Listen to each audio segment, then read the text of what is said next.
It's Friday! You seem mightily excited this morning. Yeah. I am not so much. I don't know why. We're still going to drop bombs when it comes to blunt thoughts, but it's been that kind of morning between yesterday and today, the transition. It's been a lot of work, a lot of pressure on the body, but we come. I can assure you that after you vent from the blunt thoughts, you're going to feel much better. You think so? I think so, babe. All right. Yeah. You might need to get me some Hausa cocoa or something to add some pep to my stomach and my morning. They can hear you. They'll get us some. All right. Well, time now for action. We're going to serve you the news up next, courtesy of Sweetie Abochi, Christiana Sweetie Abochi. Yeah, she's looking daggers at me. And then from there, we'll serve you the news review. Guess who joins us? Nanaya Osapong is a political assistant to Alan Kwejo Tremanting. From there, we'll do sports and blunt thoughts. And I've titled it Power, Politics, Disrespect, and Lies. Burning issues to ponder. You want to stay for that? I'm particularly looking forward to that, and I'm hoping that Benjamin feels much better after he vents on blunt thoughts. But then we get into our big stories. Today, we'll engage two members of parliament to discuss the myriad of topical and controversial issues that plagued the nation. So also government commissions 124 houses and cuts soared for another 70 in Appiatse in the Western region 2 years after the community was flattened by an explosion. We'll tell you more about that, as some residents are still demanding compensation. You want to stick with us from now on to 10 a.m. Well, join us with your thoughts. Let's do this for God and country. But up next, courtesy of, Christiana Sweetie Abochi, a.k.a. Mary Poppins. No, I'm wearing my natural hair. I thought you'd notice that. It's not that I haven't. I saw you, touching up on it before we went on air. Yeah. Did you want me to comment on it on air? I mean, it's my first time. It looks lovely, by the way. The bun with all the angles. But how do you manage that? Someday when I grow more hair, I will try to be like her. But up next, the news.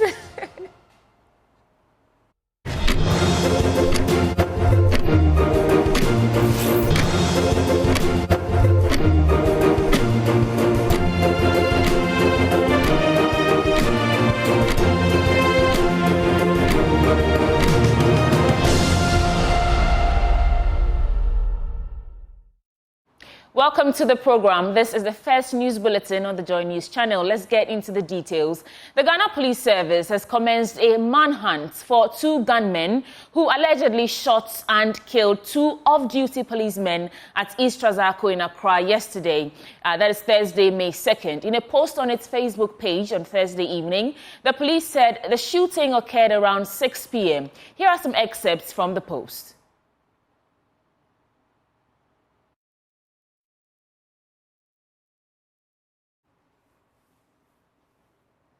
The Ghana Police saying that the Ghana Police Service is on a manhunt for two gunmen who fatally shot two off-duty police officers sitting in front of their private residence at Block Factory, East Trarzaco, Accra today. That was yesterday, Thursday, 2nd May 2024, at about 6 p.m.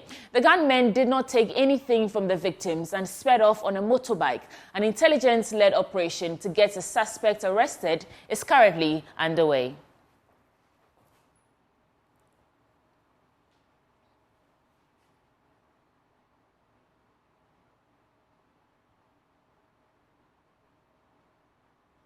In other stories, the intermittent power supply, popularly known as Dumso, is beginning to hit hard at the transport sector, and commercial bus drivers are feeling the pinch. Since its re-emergence, various sectors of the economy have felt the impact of the erratic power outages differently, depending on the sector's scale of reliance on the national grid for operations. In this episode of our Dumso Diaries, we put the spotlight on parts of the national capital of Accra and how the phenomenon is hitting the operations and pockets of commercial bus drivers who operate at dawn. That is what happens on a normal day. Bus conductors shout the names of destinations on their route to attract passengers. Passengers they see and make eye contact with. These drivers may not be operating with electric cars, but they are feeling the impact of unstable provision of electricity. When the lights go off, as has been rampant in recent weeks, It changes the dynamics for these bus drivers and their conductors who operate before dawn. Due to the sheer darkness that has been induced by the erratic power cuts, the conductors who would ordinarily address potential passengers directly now resort to speaking to the wind, hoping to catch the ears of passengers. The conductors only shout out the names of the suburbs on their route with the hope that prospective passengers may be lurking in the dark. He got lucky as one prospective passenger suddenly appeared from the dark. It's really affecting us because you can't even know whether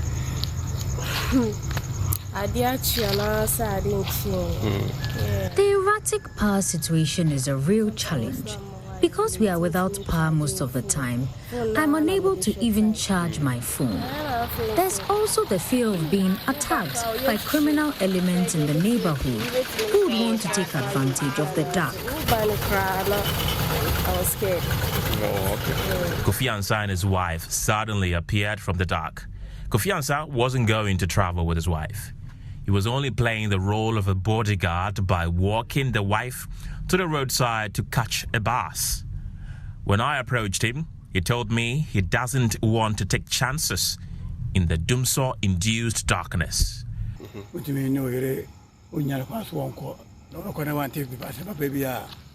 Yes, I followed my wife because of the doomsaw situation.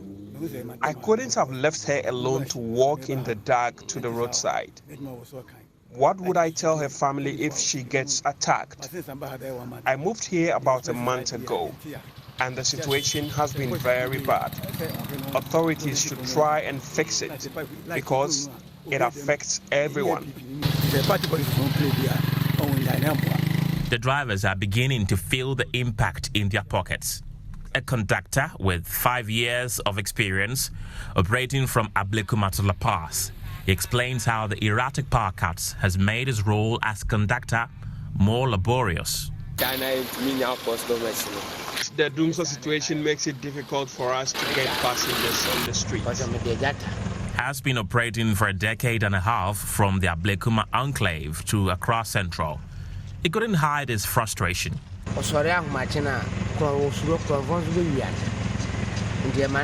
The passengers are reluctant to step out at dawn because they want to avoid being attacked by armed robbers in the area. Prior to the erratic power supply situation, some of us step out very early and close by 4 a.m. But we can't do that any longer. There are days that we even get to Vineyard with a handful of passengers, and that directly affects the sales that we make.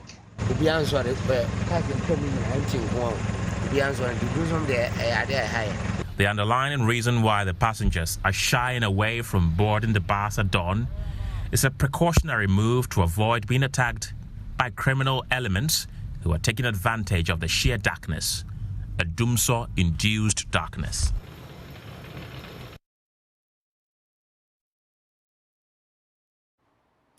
Now, the Ghana Health Service has intensified efforts to tackle maternal mental health issues affecting the well-being of women during pregnancy, delivery, and the period of up to 1 year after delivery. Statistics over a 10-year period between 2003 and 2023 revealed a high prevalence of perinatal depression of up to 50% in Ghana.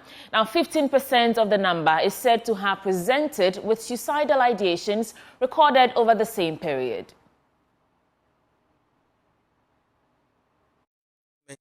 Is very common among pregnant women and nursing mothers.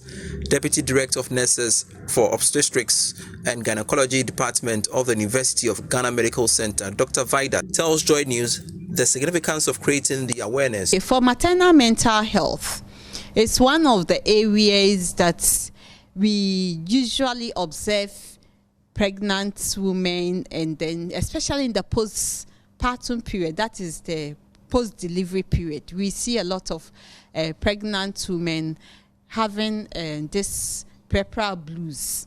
And puerperal blues is something that usually occurs when all of a sudden you become a mother, all of a sudden you are seeing a baby which is very fragile and you are holding the baby. Some people have not held such babies before. So when they see the baby, at times it worries them. How am I going to care for this baby? And especially those who have no support at home, they don't have parental support or sibling support, and they are alone, and probably maybe their husbands are not around to support them. They go through this puerperal blues.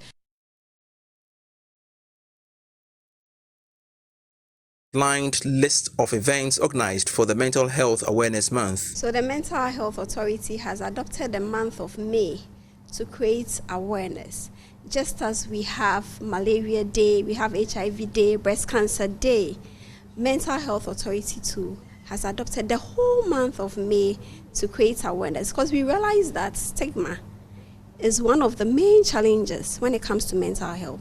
And to be able to address it, we need to educate the people on what mental health and mental illnesses are.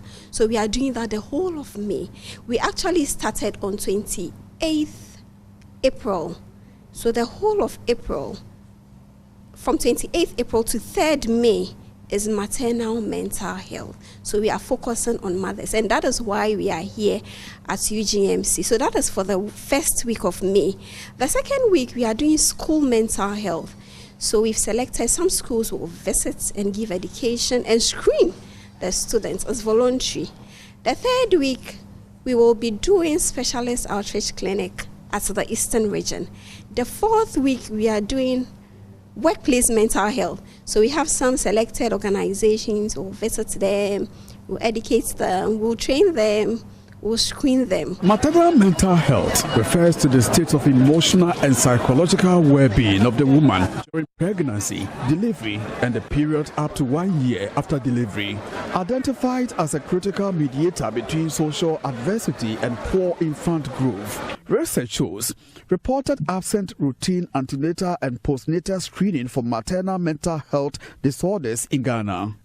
Coupled with the lack of awareness and stigma due to low formal healthcare seeking behavior among affected women, inadequate access to maternal mental health services, among others, Ghana's cases are above the globally reported 10% of suicidal ideation figures. To change this narrative, Ghana Health Service has been training nurse managers, public health nurses, and midwives to adequately position them to tackle the menace. A psychiatrist with the Ghana Health Service, Dr. Francis Opong, tells Joy News some women who present with maternal mental health conditions end up at prayer camps as society lives in a state of denial. We only get severe cases where mothers are throwing their children away, not breastfeeding and taking proper care of them. Even that, it's about 1 to 2 out of 10 that will find their way to a healthcare facility for attention. On the basis of that, most people will believe that it is spiritual, and so they should end up in some spiritual health centers, which eventually worsens the situation. The Ghana Health Service, through the implementation of its maternal mental health policy, is encouraging the general public to pay attention to mental health of pregnant women and new mothers, while advancing the knowledge of health workers to attend to such conditions. Ashanti Regional Director of Health Services, Dr. Emmanuel Kojo-Tinkran, underscores the importance of the policy. Pregnancy itself is a very stressful condition because it's associated with a number of risks. So every pregnant woman is under stress, and sometimes it can become protracted, and if you are not careful, you may lose the woman, or the woman may progress into what we call full-blown psychiatric condition. So under the policy, we have to create awareness for people to know that during pregnancy, you may have some of this condition, and then prepare people's mind, the caregivers, and then the family, that they have to take a very good look at the pregnant woman and then the woman who has just delivered. Meanwhile, the Ashanti Regional Mental Health Coordinator for Faustina Nyako is calling for support from partners to reduce the burden of depression among pregnant women. When someone is pregnant, they go through a lot of changes in the body and it stresses them. So encourage them. Husbands should take good care of their wives because two people who get pregnant, not one. But we do a lot of things. When your wife is pregnant, it's not that you're going to look for another woman to satisfy you. Stay with the woman, encourage and give what? Chop money too. And don't keep it for your girlfriends. The Ghana Health Service has lined up a series of training workshops for its staff.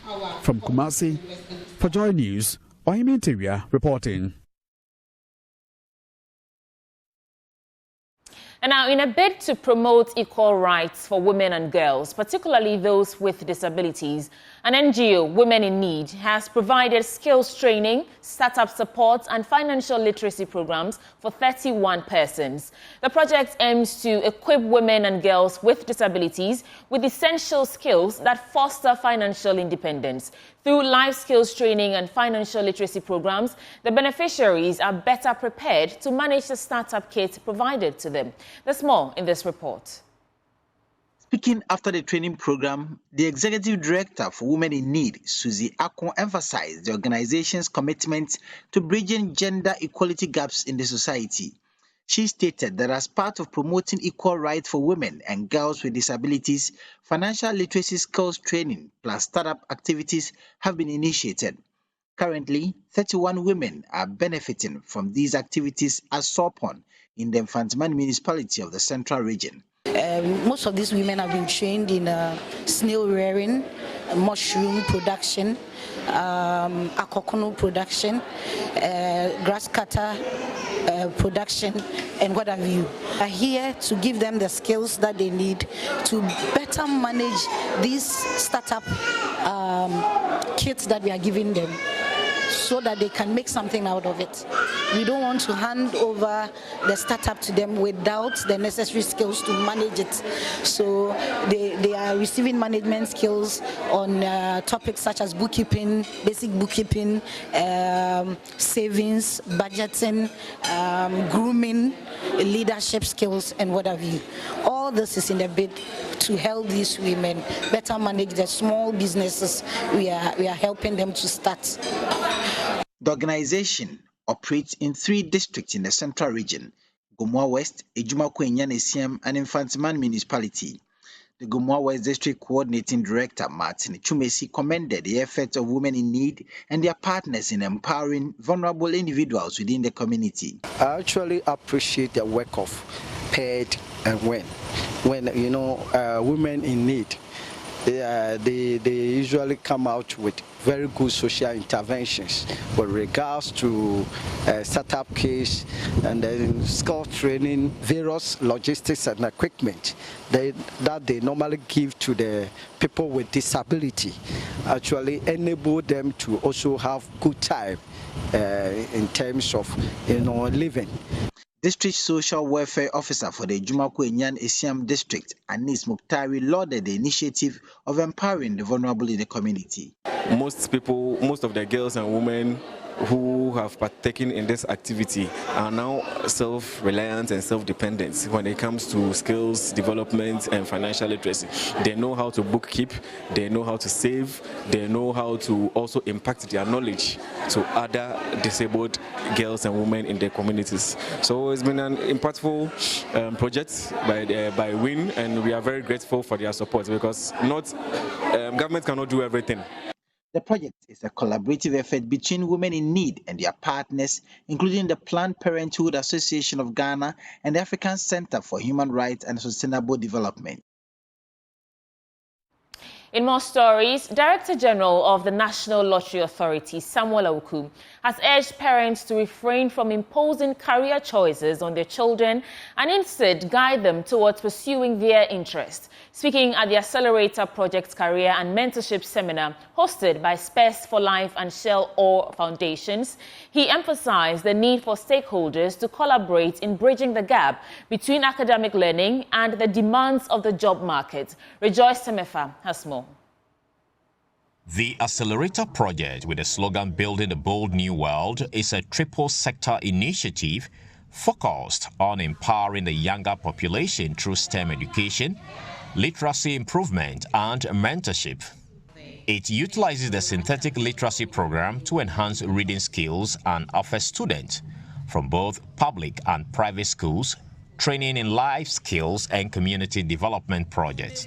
The project, powered by the Specs for Life Foundation, Shell Foundation, and KGL, seeks to solve the uncertainty and inability of the youth to make career choices, the high illiteracy rate that exists among the beneficiary communities, and the underexploited arena of STEM. Director General of the National Lottery, Samuel Awoko, has appealed to parents to assist in guiding their children's career decisions, underscoring the importance of parental support in nurturing young individuals to make informed and fulfilling choices about their future paths.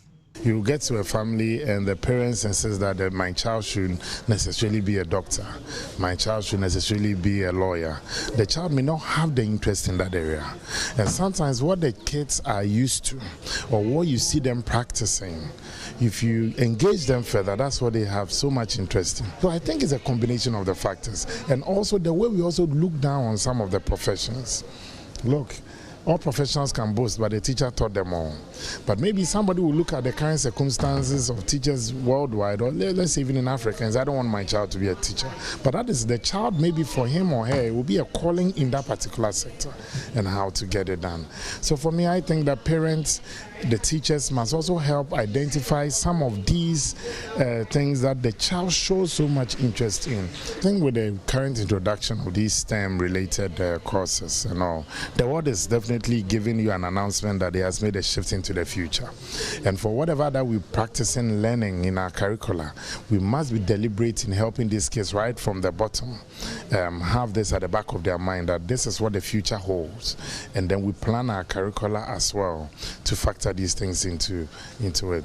Again, on the stakeholders bit and how to make sure we get all of them into the whole space. There must be a brutally frank conversation with the stakeholders in the educational sector, the parents as well, on how we can get through it. We can be anything. We can take journalism to wherever we want to take it. Media personality Ohineyeri Giftianchi emphasizes the importance of motivating teachers to excel in their roles, particularly in guiding young individuals or students toward making informed career decisions. Now we become very much individualistic, just me, myself, and I, my family, my husband, yeah. But that is why, again, I say that we need to be intentional and deliberate. We need to empower teachers. Teachers don't have to become teachers just because they don't have anything to do, but they have to become teachers because they believe in impacting and guarding the young ones to live their dreams. They need to be proud of their profession as teachers, love it, and understand that they play a pivotal role in shaping society.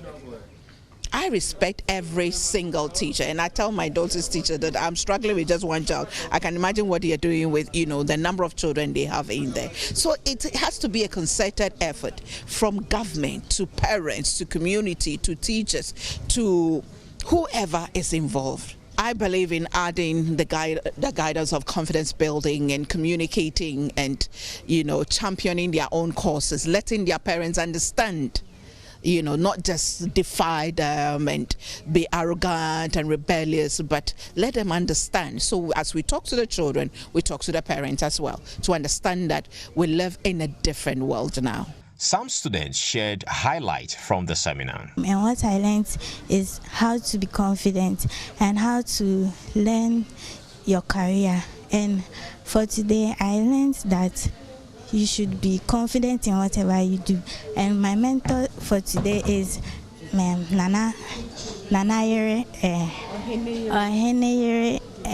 Gifty Auntie. And I wish I could talk to her, but maybe because of time she went somewhere. So, and I wish I could get some of her books, but maybe I can get one. So Well, for our final story in this bulletin, delving into the untold stories of Ghana's past, a new theatre production is exploring the complex history of the transatlantic slave trade and its impact on the country's cultural identity. The play Ayokumi, written by Gerald Nyako-Mensah, tells the untold stories of slave trade through music, dance, and drama. My colleague Jacqueline Ansoma has more in this report.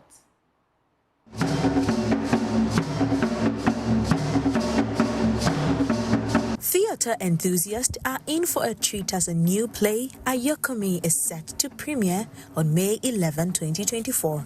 Written by Gerald Nyako-Mensah, this production tells the story of an anointed princess from Ghana who narrowly escapes capture by slave raiders as a baby during the Shea Butter Market Day in Salaga.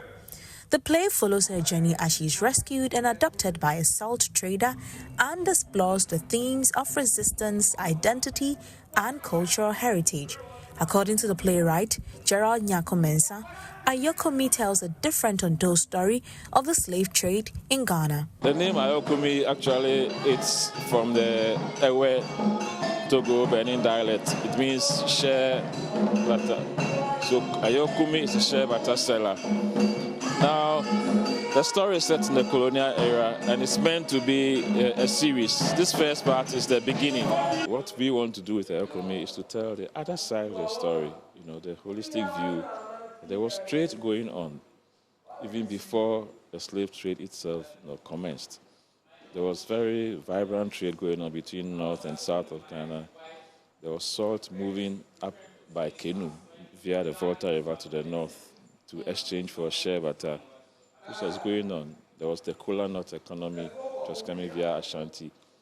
Okay, so we want to show through Ayokumi how all this interplay. This first part shows the beginning, is the awakening. So we want to show how the resilience has roots way back. How people in Ghana already had deep knowledge of trade issues, international trade, and all of that. He believes that theatre is a powerful tool of communication, and Ghana hasn't yet reached its peak in terms of theatrical productions. I don't really think so that we've reached that peak point, you see, because theatre is one of the most powerful means of communication, telling the story in a way that the audience will understand. Because it is not just talking or reading. All the action and everything continues and combines together to tell the story. So what idea that wants to be shared is shared across faster. So we as a group, that is the Gene Fusion group, decided to take the line of going and using fusion as the key word to drive our vision and aspiration. What sets Ayokumi apart from other productions, director Kobna Hager explains. I think I love the fusion of contemporary with the tradition. This is what sets it apart. With my approach with it, we are trying to bring in mixed media, bring in aspects of media, bring in aspects of the traditional and then the contemporary as well. So you would see that when you even come to see this, so you would realize that there are a lot of cultural anomalies, which sort of works because we are talking about a period where tradition, religion, and all those things are fluid. Ayokumi, which premieres on May 11th, is a must-see for anyone interested in Ghanaian history, culture, and theatre. For Joy News, I am Jacqueline Ansoma Yeboah.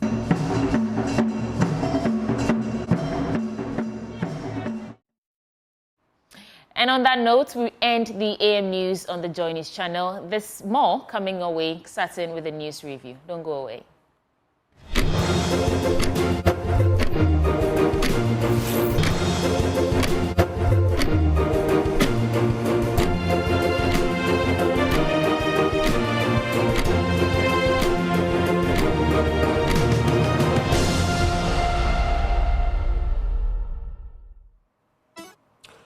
Welcome back.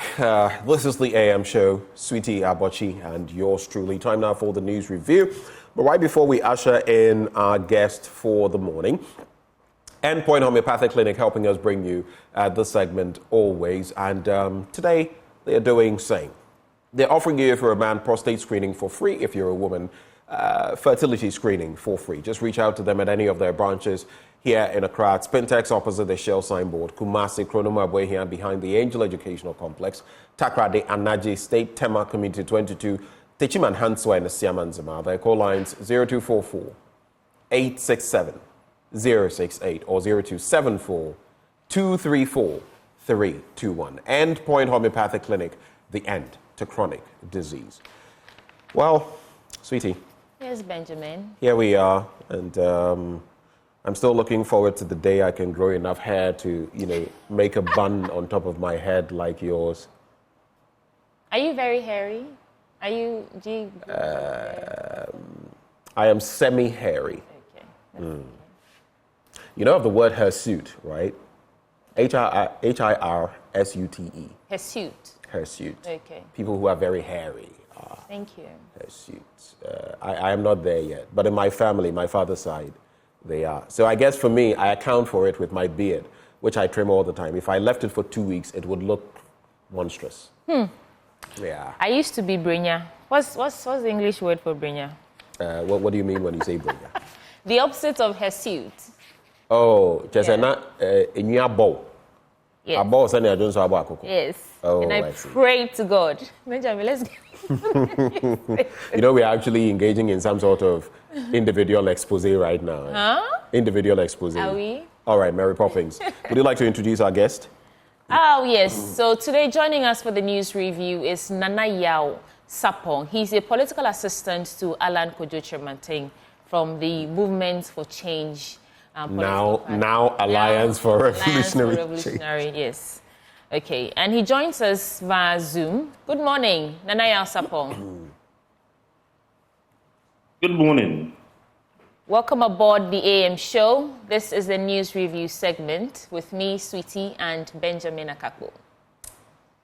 Thank you very much for having me, and good morning to your viewers. Great. So before we get into the newspapers, you have about a minute to react or talk about any topical issue that's, it's been on your mind that you would like to speak to.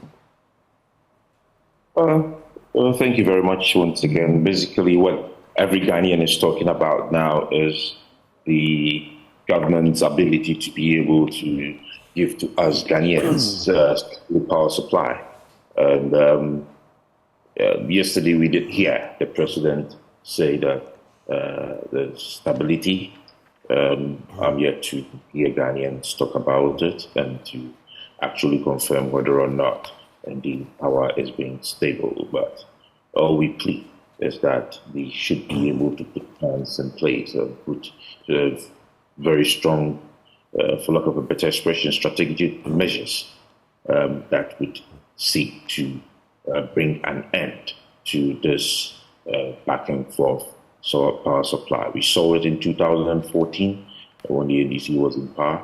We're seeing it now in 2024, and it should tell us that indeed there is still more to do, and it's our ability to put in what I call political and economic will to be able to ensure that the power infrastructure is well fed financially to be able to hold the growing population and industrializing Ghana.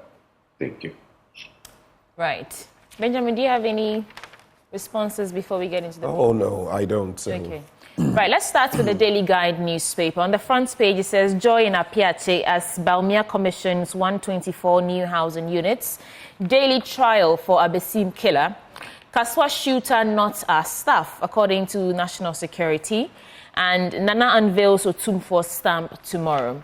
Let's start with a story in Appiatse because, let's start on a joyous note. So the Appiatse community was destroyed by a fatal explosion on Thursday, January 20th, 2022, killing about 13 people and leaving several others seriously injured. Ahead of the commissioning, relieved and excited members of the Appiatse community held a candlelight vigil in remembrance of their loved ones who lost their lives during the explosion, as well as to celebrate their new home. Vice President Dr. Mahmoud Baumia, who led the delegation to commission the housing unit, said the swift reconstruction of the community, as promised by President Akufo-Addo, underlines the government's commitment to the welfare of those affected and other people. Quote, on Thursday, January 20th, 2022, we witnessed a very tragic incident at this community, at the same place where we are gathered today. A sudden explosion shook our foundation, shattered lives, and left scars etched deep into our collective memory. It left the Appiatse community and indeed the entire country in deep sorrow and distress. That is some of the things that Dr. Mahmoud Bawumia said yesterday during the commissioning of the 124 new housing units. Anaya Sapong, any reactions to this story? Yes, it's actually a joy to have had this month that the government has been able to actually complete the housing project that it promised the people of Appiatse. But I have a few issues to raise. First of all, what have been the lessons learned? I am yet to actually come in contact with the full report from the incident, and I am still yet to read about the contribution of the mining company and whether or not they have been a part of this entire rebuilding of this community. We mostly, when such incidents happen, what we are quick to do is to actually come in as government to try to play politics with this. So we have built a place up as government that did it, and then everybody hails the government. But Nanaya, not to interject, but we do know that the mining company had a pivotal role in putting this up. It wasn't as though government dug into its own pocket and did everything. You know, there was a fund, the Appiatse Fund, and there was a fund. And, yes. So the mining company came through. I know you know, but I'm just clarifying. If you did hear me, I posed a question and said, what has been their contribution? See, these are all being quantified, you understand. At the end of the day, the company is the one that actually does benefit more from the community. And so as a citizen who pays taxes, I would want to be able to know how much the company indeed have contributed to the rebuilding of the community. But moving away from that, I think that it is time that as a country we look at the other sectors of the economy that can contribute much more, bigger than just the mining sector. I was reading a report that said that in the second quarter of 2023, the mining and quarry activities in this country contributed somewhere about 5.8 billion Ghana cedis to the economy. And then if you look at the manufacturing sector, it did contribute about 4.6 billion Ghana cedis. And if you look at the effects of our mining on our land and our communities as compared to the effect of the activities of other sectors such as the manufacturing, which one is more and which one should government actually concentrate on? I was comparing it to a place like Malaysia, where in 2022, 2022, oil palm alone contributed about $36 billion to their economy.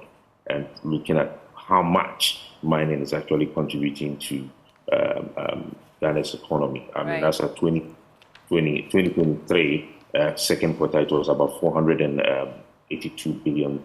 That is ranging around 5.8 billion. In my view, I think that this should be a lesson learned. This should tell us that we should be looking at other sectors, because mining actually is having so much of negative effect on us. But we are not able to control the other activities that comes along with mining, the effects on our land, the galamsey and all of that. So if we compare the two, the other sectors and the mining sector, then we should know where we should concentrate if we want to move Ghana. And of course, everybody is crying that Ghana should be moved into an industrialized economy. And I do not think that we have a future in mining. I think that we should be moving away from it and concentrating on other sectors, the industrialization, the agriculture. All right, Nanayo. Point made. Let me do some 2 quick stories and then come back to you for your reactions before we get into some international news and then move on to another paper. Kaswa shooter not as stabbed. This is on the page 3 of the Daily Guide newspaper. The Ministry of National Security has indicated that Benlord Ababio, the suspect accused of shooting and killing a soldier in Millennium City near Kaswa, is not a national security officer. So, quote, the ministry wishes to put on record that the suspect, Benlord Ababio, who's currently in police custody, is not a staff of the Ministry of National Security, the minister said. The denial came after social media users claimed Benlord Ababio was a staff of the National Security Ministry shortly after the bloody incident. And the statement urged the public to disregard any news reports depicting the suspect as a Ministry of National Security employee. I'm sure you follow the story. This is just a clarification from the National Security Ministry saying that the suspect who's currently in police custody is not a staffer. Benjamin. I mean, what can I say about this? Maybe we'll throw it to Nanayo if he has any thoughts on it. Ben, you have a lot to say about this because it is of interest to all of us as a people. Well, you can comment on it. I think. How long has Benlord been carrying himself as a national security personnel in and around the Kaswa environs? I do not think that this is the very first time.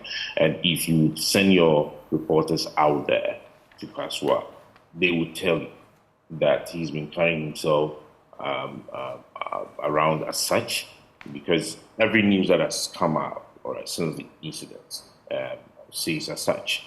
And so I do not think that this is the first time the national security or the police is actually hearing this. And if you watch the videos that are circulating, even the one that was actually taken at the premises of the police station where the shooting actually took place, you would notice, I mean, from the surface, on the prima facie, from the surface of it, you would notice that everybody knows him as such. This is a huge national security issue. This is not the first time someone is dying out of a land dispute. And I think that the national security, the police, and the lands ministry should be able to put up some sort of a commission to be able to investigate some of these matters and swiftly bring the culprits to book. If we do not put in some level of fear, some level of fear in these persons who carry themselves as land guards and even security personnel who actually are hired by individuals who have land disputes to go and actually claim their lands for them. If we are not actually able to put in some constitutional measures, some laws to actually severely punish individuals who indulge in such activities, we would always wake up to hear some of these news. Well, Nanayo, sorry to interject again. We have to move on to other stories, but I just wanted to chip in that it's not why I didn't want to get into this. You know, yesterday we spoke about, and in fact, over the last 2 days, but Nanayo talks about a law. We have a law. Land guardism is in there. You remember when Ayawaso West Wuogon happened and all of that, apart from people engaging in, what were they even called? Hooligans. No, these groupings. I'll try and remember. Vigilantes and land guards. All of them. There are rules, regulations. There are laws on them. But you and I know the usual thing happens. And another thing sometimes we lose stock of. A lot of these land issues and all of that. If you go and look in there, there's either a politician or some traditional ruler behind pulling some. It's not something that we can sit on air and say, oh, it is the law and do this and do that. It goes way beyond that. So that's why I didn't even want to. As for the person involved, that's another matter. But these land disputes, I mean, the tentacles are as long as, anything you can imagine. Well, thankfully, he's in police custody. Let's see how that pans out. But Nanaya, please, let's move on to other stories. I mean, we have quite a number of clips. I'll do two stories on international front and then move on to the last paper I have. Dubai flights cancelled, schools, offices shut as rain pelts UAE. Emirates was forced to cancel and delay several flights in and out of Dubai, the second busiest international airport in the world, while people and students were instructed to work and study from home as heavy rains returned to the United Arab Emirates on Thursday. The storm comes just 2 weeks after record-setting rainfall triggered damaging floods in several parts of the country and neighboring Oman, which killed at least 4 people in the UAE and ground the bustling city of Dubai to a halt. This story, I think 2 weeks ago, we saw that they recorded about a year and a half worth of rain in about 75 years, and it happened again, all because of global warming or climate change. Let me do one last story and then I'll take your reactions. Kenya appoints first woman Air Force head. Kenya's President William Ruto has appointed the first female commander of the Air Force.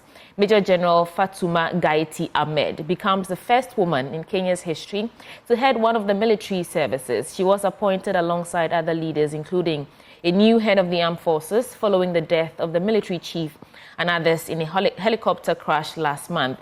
General Charles Kahariri was promoted to take the vacant position. Major General Ahmed was previously held other firsts in the military leadership that is dominated by men. She was the first woman to rise to the rank of brigadier and major general. This comes as good news to me. It comes as good news to all of us who are supportive of more women in leadership. Okay. Nanaya. Yes, I mean, it's good news to everyone who has been in support of women and young people actually taking center stage of decision-making and very active role in developments in every country. And I think that Kenya has done well. Ghana, we did a lot. I mean, from the Office of the Chief Justice through the Office of the Chief of Staff, and now we are actually fighting for more. It's a call for all the political parties actually to have policies, ensuring that women actually have a quota in appointments and all of that. But having said that, I think that what is happening in the UAE actually is a call on the entire world and all of us to actually have a keen interest in swift change in our climate. It happened some few weeks ago, and it's happening now. As it's happening in UAE, I believe and hope that Ghana, we are actually preparing ourselves for it. If you look at what the heat is doing to us, then we should also expect what the rains will do to us. This is actually a call for us to put in measures, very strong measures, to be able to deal with it when the rain came before. The warnings have been on the wall. I think warnings have been on the wall, and we should really learn from what is happening in other countries. It's not only the UAE. Some other countries are also facing the same. And we should really take note. Okay, thank you, Nanaya. I'll just do some quick headlines and then move over to Benjamin. The Ghanaian publisher says Appiatse back to life as Baumia commissions 124 housing units for the community. Rebuilding of Appiatse shows government is delivering, according to Abu Jinapor.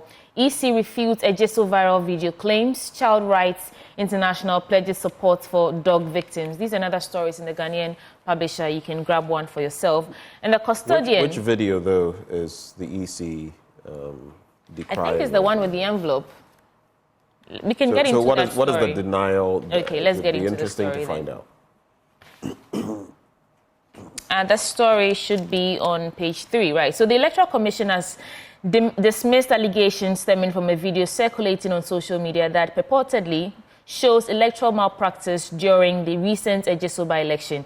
The video in question reportedly depicts an individual unlawfully stuffing ballot papers into a ballot box within an enclosed space. The EC has, however, confirmed that the footage has no connection with any of its operations or the Ejiso by-election. Yeah, so it's a different matter. It doesn't have to do with... I remember the statement saying that EC officials were blue and that the people we saw in the video were wearing green and some other colors. And so that speaks to the fact that they are not EC officials. What papers do you have? But before then, Nanaya, the last story about the EC, make it quite brief for us. We all saw the videos and we saw the the section or the polling station where they were standing? Do we need the EC to tell us whether or not they were EC officials? If they were not, what were they doing there? I mean, they were so very much close to where the ballot papers were being shared, where the ballot But the Electoral Commission, which hires people to conduct these elections, is telling you these people... This was live on Can you at least let me land? This was live. Can you let me land? They are saying these officials were not working with them. So what then do you do? How do you prove that these people were actually, or it had anything to do with the elections? How do you prove we always cover up some of these things. The footages were clear. That was the MP for Kwadaso. We saw his face. We saw him. Why do we say an unknown individual? I mean, why do we always have to cover up some of these things? I mean, Nanaya, we all saw. I think you're mixing things up. You may have missed. These are two separate incidents. In fact, the Kwadaso MP's own, Professor Kingsley Nyako, we have that footage. We captured it, well, fortuitously. And that's not what is being referred to. It's another video supposedly showing EC officials and someone putting ballot papers into a ballot box. Yeah. That is a different matter. No, I'm just... That is what this story is referring to. That is what the EC is countering, not the Kwadaso one. I'm just putting the two together. They actually denied the first one. And so we're saying they are denying the second one. We saw the footage. We saw the people. I mean, we all know what the EC wore. We know how the ballot boxes were. And fine, they can say that they want to probe further and actually do further forensic investigations. I would agree. But for them to actually come out outright to say, no, it has nothing to do with them, when everybody knows that actually happened in Ejiso. Okay. All right. They should actually tell us we should give them some time to do further investigations. And we will. I mean, we are Ghanaians. We are very patient. But to just come out, get up in the morning and say, no, that's not an EC official when everybody has seen the footage. So I like to know what actions will be taken. Action is, so you are political assistant to Alan Chermating. Is the Alliance for Revolutionary Change going to do anything about that moving forward? Are you going to push the EC on any front, go to court or something? What are you going to do? What we're going to do is to seek more stronger election regulations. That is what we're going to seek. We were not a party to this by-election, and so we have no locus. But what we would do is to seek a say during the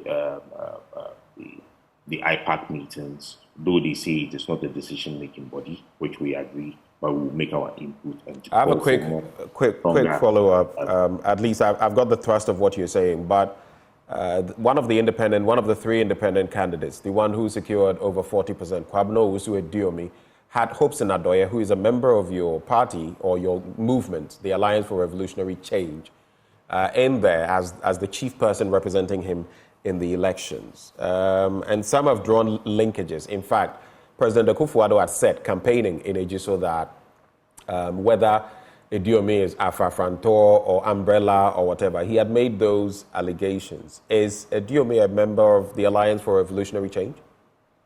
If the president has said that, and if Ediomi had been able to pull these number of votes, and of course, having the MPP said that the Afrafrantor was actually going to be shortly, then that we did not have the numbers. And if they are now drawing linkage of Ediomi... Nanaya, I'm asking you a direct question. I'm not asking you for conjecture. I'm asking, is he a member of the ARC? That's it, bottom line. Ediomi was an independent candidate that contested and got over 50,000. That should be the fear. That should be what the MPP should be thinking about. And whether or not he's a member of Afrafrantor, I think that we all know that the people of Ghana are tired of the NPP and the NDC. All right, let's get into the other papers. I just had this message come through though. Walter, I'll just leave it at that. He says, "Good morning. Please, OEB power just went off. The president said Dumso was over, and you add something else that I can't read. You say the president is not being honest with us, or maybe he wasn't given the right information. If you are in OEB this morning, anywhere in OEB, confirm for me. Let me know. Send me a message. Do you have power? You say did you have power overnight? Yeah. You did? I did. Okay. I did as well. I had power. I had power overnight. Anyway, You were going to chip in something. We have to quickly get into other papers because of on the power outage. You remember I said that it is not the president to say, but it's Ghanaians to say whether or not they have stable power. The same way they didn't tell us that there was doom so, and it was Ghanaians that came out to say there is doom so. I think that you should leave that to Ghanaians. If we have stable power, please let them know we have stable power. Let's look at the Ghanaian Times newspaper. Renal patients to receive treatment subsidy by end of year. Dr. Okoboy says so. Royal artifacts on display in refurbished Manshia Palace Museum. There's also the story about Appiatse getting new homes. We've already delved into that story, in fact, yesterday and today. Alleged robbery on former Second Lady. Court hears argument for bail May 13. On the back page, Tete. I'm talking about former three-time Africa boxing champion Ebenezer Tete, crowned WABA heavyweight champion. And that was on the back of a TKO of his Togolese counterpart. Hearts fans charge at players after Accra Lions defeat. Then 2024 edition of Accra City Doubles Tourney ends, and Ghana to participate in World Athletics Relays. You would recall that in the African Games, they had placed second to Nigeria. In the Penn Games, they had placed second again to Jamaica without Benjamin Azamati. And they are hoping either on points or through these qualifiers to make it to the Olympics. They are ranked 15th in the world. But let's get into some other stories. And persons suffering kidney diseases, and that has become very common. Let's take care of ourselves. Watch what you drink. And those men who are in the habit of taking all kinds of cocktails to perform, you should be watching what you're putting into your body, because in a few years' time, you could be... But persons suffering kidney diseases are to receive some form of subsidy in the treatment of dialysis by the end of this year. The Minister of Health designate, Dr. Bernard Okoboy, has said. He promised to lead discussions with the National Health Insurance Authority, which he headed formally, and the Health Committee in Parliament to ensure that renal patients were put on the National Health Insurance Scheme to reduce the burden of dialysis patients. That's one. And we can also look at, I believe, this story about the royal artifacts on display. We've spoken about it for months. I'll look at the other story, page 3. Court hears argument for bail May 13 on alleged robbery on former Second Lady. So the High Court in Accra will on May 13 hear oral arguments for bail by lawyers for the man who allegedly robbed the former Second Lady, Mrs. Matilda Emisa Arthur. Mr. Paul Asibi Abarga, counsel for the accused, Yahuza Osman, a self-acclaimed businessman, asked the court, presided over by Justice Lydia Osei-Mafu, to adjourn the case to May 13 to enable him respond to the motion against his bail application filed by the prosecution. So just a bit of detail about the story. Osman was on April 16, 2024, charged with robbery, money laundering as well. In addition to robbing a 76-year-old woman at Rage, Yahuza Osmanu is accused of robbing Ms. Matilda Yaba Emisa Arthur, the former Second Lady, attempting to strangle her and repeatedly hitting her head with his gun. According to the prosecution, Osman took 28,000 Ghana cedis, £50 and $2,200 during the robbery of the former Second Lady's residence. Two quick stories. Any thoughts? Yes. I think that the Second Lady's security should be of paramount to us. And I believe that the Ghana Police Service should be able to beef up her security. She's a public figure. Of course, her husband did serve this nation once upon a time as vice president. Mostly what we do, what I know everybody, it's known to everybody, is that the first family is when they are out of power and they are home, they give them some level of security. I think that of the second family should also to be able to secure their lives. It was sad to have had the attack on her. We wish her well. And then moving on to the story of the Manshia Palace, I'll use this opportunity to congratulate the Otumfuo and the organizers of the 25th Silver Jubilee celebration. I think that what is happening in Kumasi Manshia is actually sending a clear signal that there is so much in tourism, and that if we're able to put our tourism well, we would end. You would see that within 2 days, a lot of people have moved into Kumasi to actually witness it, and the museum and all of those artifacts being displayed is actually putting Ghana on that globe, that indeed we hold dear our heritage, we hold dear our culture, and it shows how united the traditional part of Ghana is. Right. See all of us moving. The news I saw about the government actually sending a signal, a message to the Ministry of Palace that he will be attending the ceremony. Got me excited. How united we are as a people. Right. The New Finder newspaper, Minister tasks regulator to ensure sanity in buying and selling of properties, and the remaining stories we've looked at. The Otumfuad 25, Akufo-Addo to unveil commemorative stamp, modern Appiatse unveiled, 124 units completed, 50 renovated, 67 more to be built, and GES to absorb 10,000 YEA recruits. I'm done from my end. I don't know whether you have anything else to add. We have to go. No, we have to go. But all right. Let me just put this across, that the GFA has been in the news for some time now, releasing money. Now it's the regional football associations who've received a significant boost after the Ghana Football Association released 300,000 to support payment of officiating fees for the various league competitions organized by the RFAs. The last time it was money to the Ghana Premier League, the players, the various teams of the Ghana Premier League. So I think that's also good news to me, that they're releasing money to ensure that our games or our football or sports sector is not completely going down the drain. Well, these are things that ought to be done anyway. Yes. And that is why Now FIFA, for example, has it, systems that commendable. Allow teams to benefit from sales of players and all of that. But there was a story on boxing. There was a story on boxing, and I think that we have limited time, so you can go to it. I was about to wrap, but you go ahead. Yes, the sports ministry should actually also conscious effort to invest in the what I call the minority sports, such as the boxing and the cycling and others. I think they are also very much attractive. Mostly you would hear the news. Did you just call boxing a minority sport?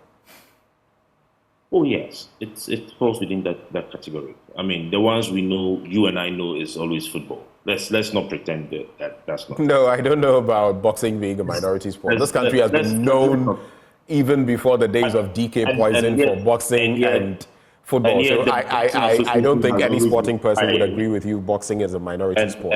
And I'm saying that in terms of investment, that the Boxing Association has always been crying that they need more money, they need more training kits and all of that. And that's why we would term it as such. So I am just the Ministry of Sports to actually also turn an eye on them and not only concentrate. Nanayo, thank you.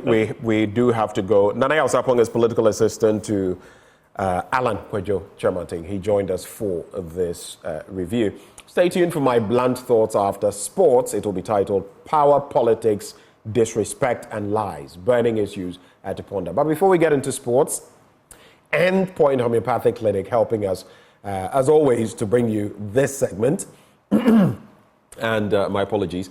They are offering you prostate screening if you're a man, fertility screening if you're a woman. Fortunately, they have many branches. You can reach them here in Accra at Spintex opposite the Shell signboard, Kumasi, Kronoma Abwe here behind the Angel Educational Complex. Then there's Takrade, Anaji State, there's Tema Community 22, there's Techiman Hanswe and Siamanzama. You can also call them on 0244 867 068 or 0274 234 321. Endpoint Homeopathic Clinic, the end to chronic disease. Bringing us to the end of the news review and the start of sports up next Tuesday.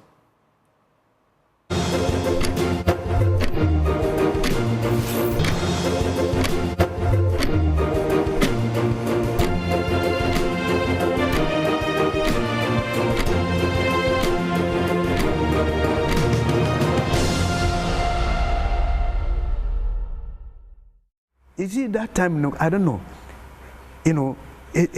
we have some sort of some commitment, some patriotism. This guy came back and where the jersey at the last, it's called, because that was Tunisia match was the semis. Then the finals will be the finals will be with Uganda. Was with Uganda. So he had that collision towards the semis with Nigeria. If we lose that game, we couldn't go to the semis. So we won it. So we advanced to the semi. With Tunisia, he didn't play, and then he came back after this problem that he had. He came back in the Uganda match and scored the 2 goals. You could see that the sort of commitment of those generation. Not today, with all the football that they are playing at that highest level. They are playing quality football. They are all quality. They are all playing football at that highest level. And still we don't see the commitment. What is wrong? We'll get to what is wrong, and I would like your thoughts on that. But you mentioned something which has to do with you being half fit. You were injured, but when you went to come, first game against Zambia, you didn't play, but the rest of the games, you played every single thing, or every single game. I've heard stories about how good you were, but I was not privileged to be born around that time to see you play. Just how good was Mohamed Polo? We've heard your stories at House of Oak, your stories at the national team, even to when you went to UAE. Just how good was Polo? I cannot describe myself, but certain actions describe who Polo is at that time. What are those? In the first place, how can somebody say, with even your half fit, your presence is better than somebody who is fully fit? It means there is some sort of quality. There is some sort of quality. And you remember the miracle of Elwak? Yeah. House of Oaks. You know how the miracle of Elwak came up? I read that match report by Joe Agri. You read it from them? Joe Agri. No, they were those who rise for it. And they gave me all this. They were those who gave me this. I have almost about, I can't explain. It's in the book. How many accolades? More than 15 accolades. Those interesting ones I can mention is the maestro, wizard, magician, polo to polo. I mean, to the professor, football professor. So names, different. Twice every. Why? Because in every match, what happens in it, different things happen. And that is why God told us that He has 99 names. One, exclusive, the one, nobody knows it. But we don't know it. But it's in the Quran. And those who read Quran frequently, they meet that word, but they don't know that word. We have 99 names of Allah. So in every day, it's something different that happens with Allah. It's only Allah who listens to everybody at the same time. If somebody can listen to somebody while somebody is talking, that's why I say, hey, you are making noise. This man is talking, we want to listen to him. But if you are talking, this man is talking, Allah listens to everybody. That is why Allah's name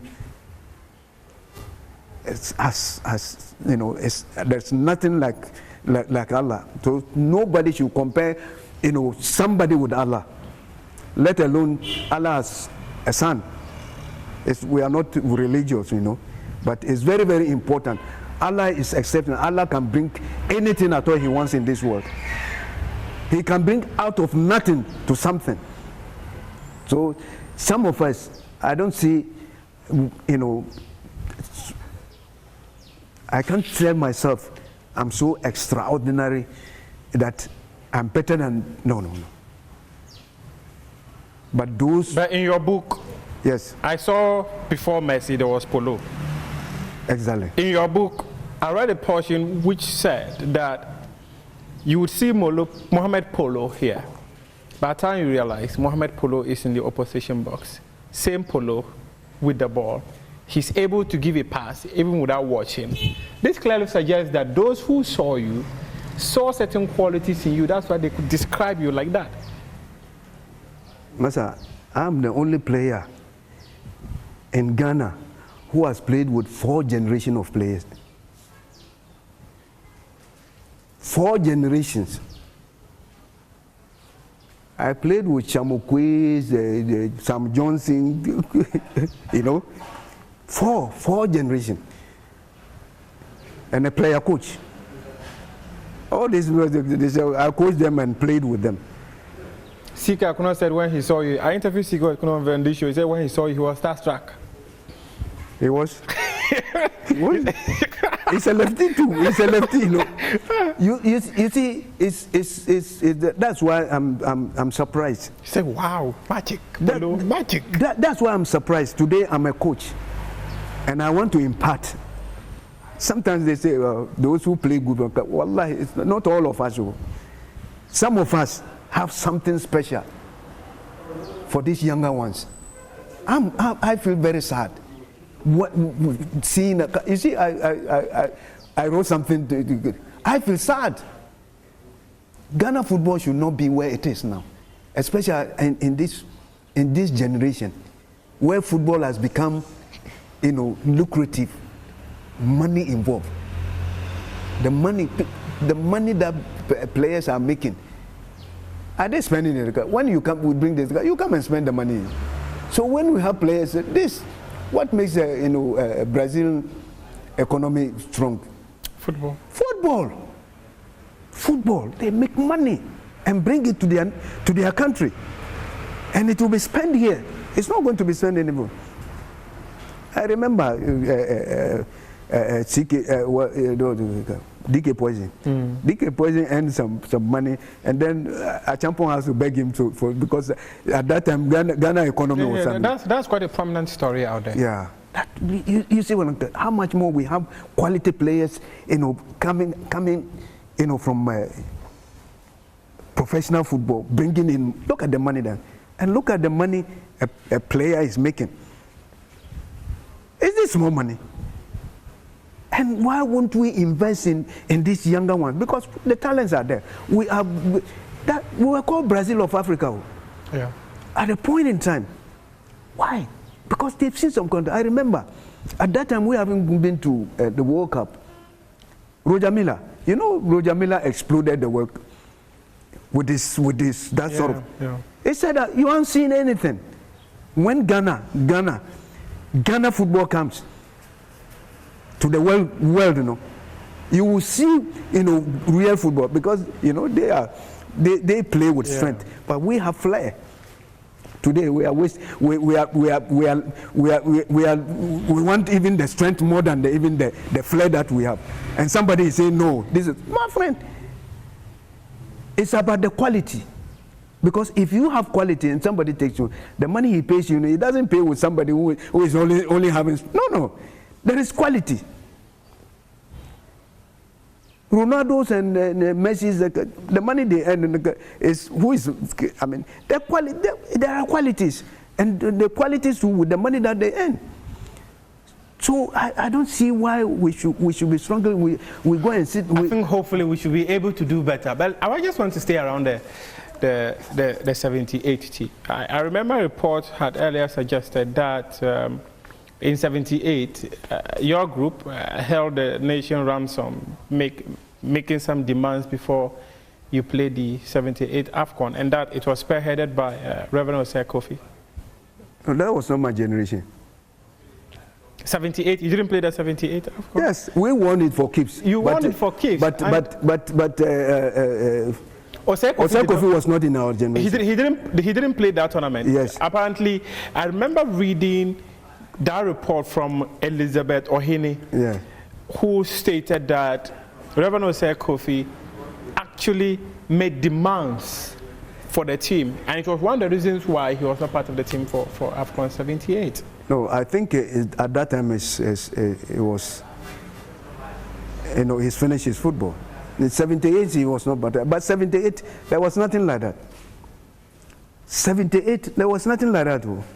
You didn't make demands for money? At all. At all. It was a promise that was given to us after winning that cup. To give a estate. Unfortunately, because all the players are not staying in Accra. Unfortunately, they said they wanted the houses were ready. This Dansumang. Okay. The houses were ready. But those who are coming from Sunyani, Cape Coast, Tadi, Kumasi, everybody said he wants that estate, Masa. And then they cook him.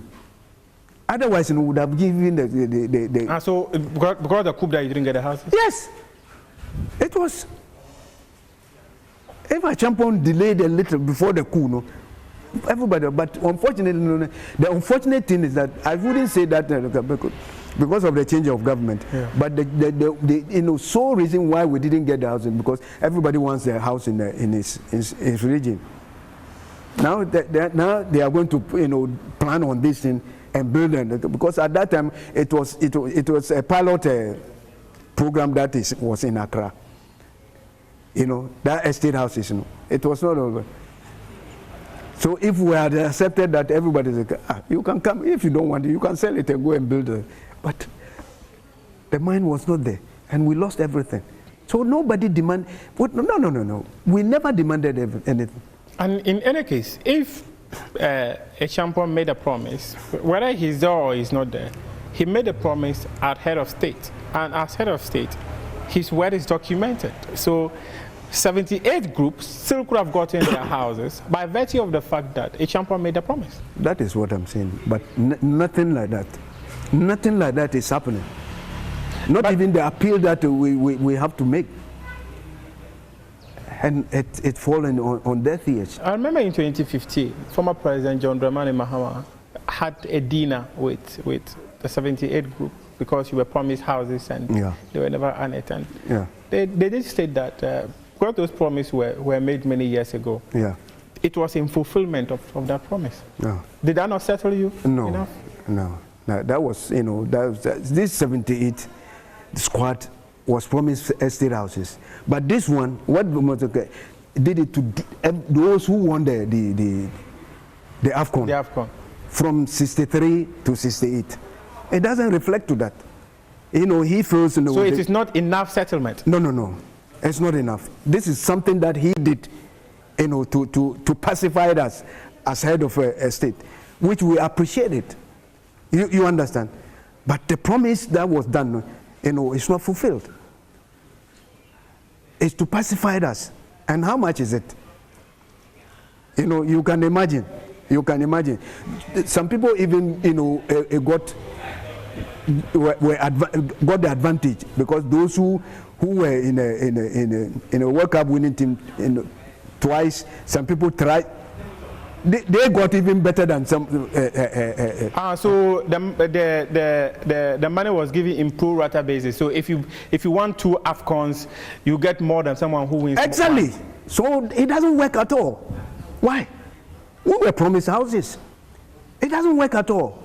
But we appreciate what and that is what those who were in charge did.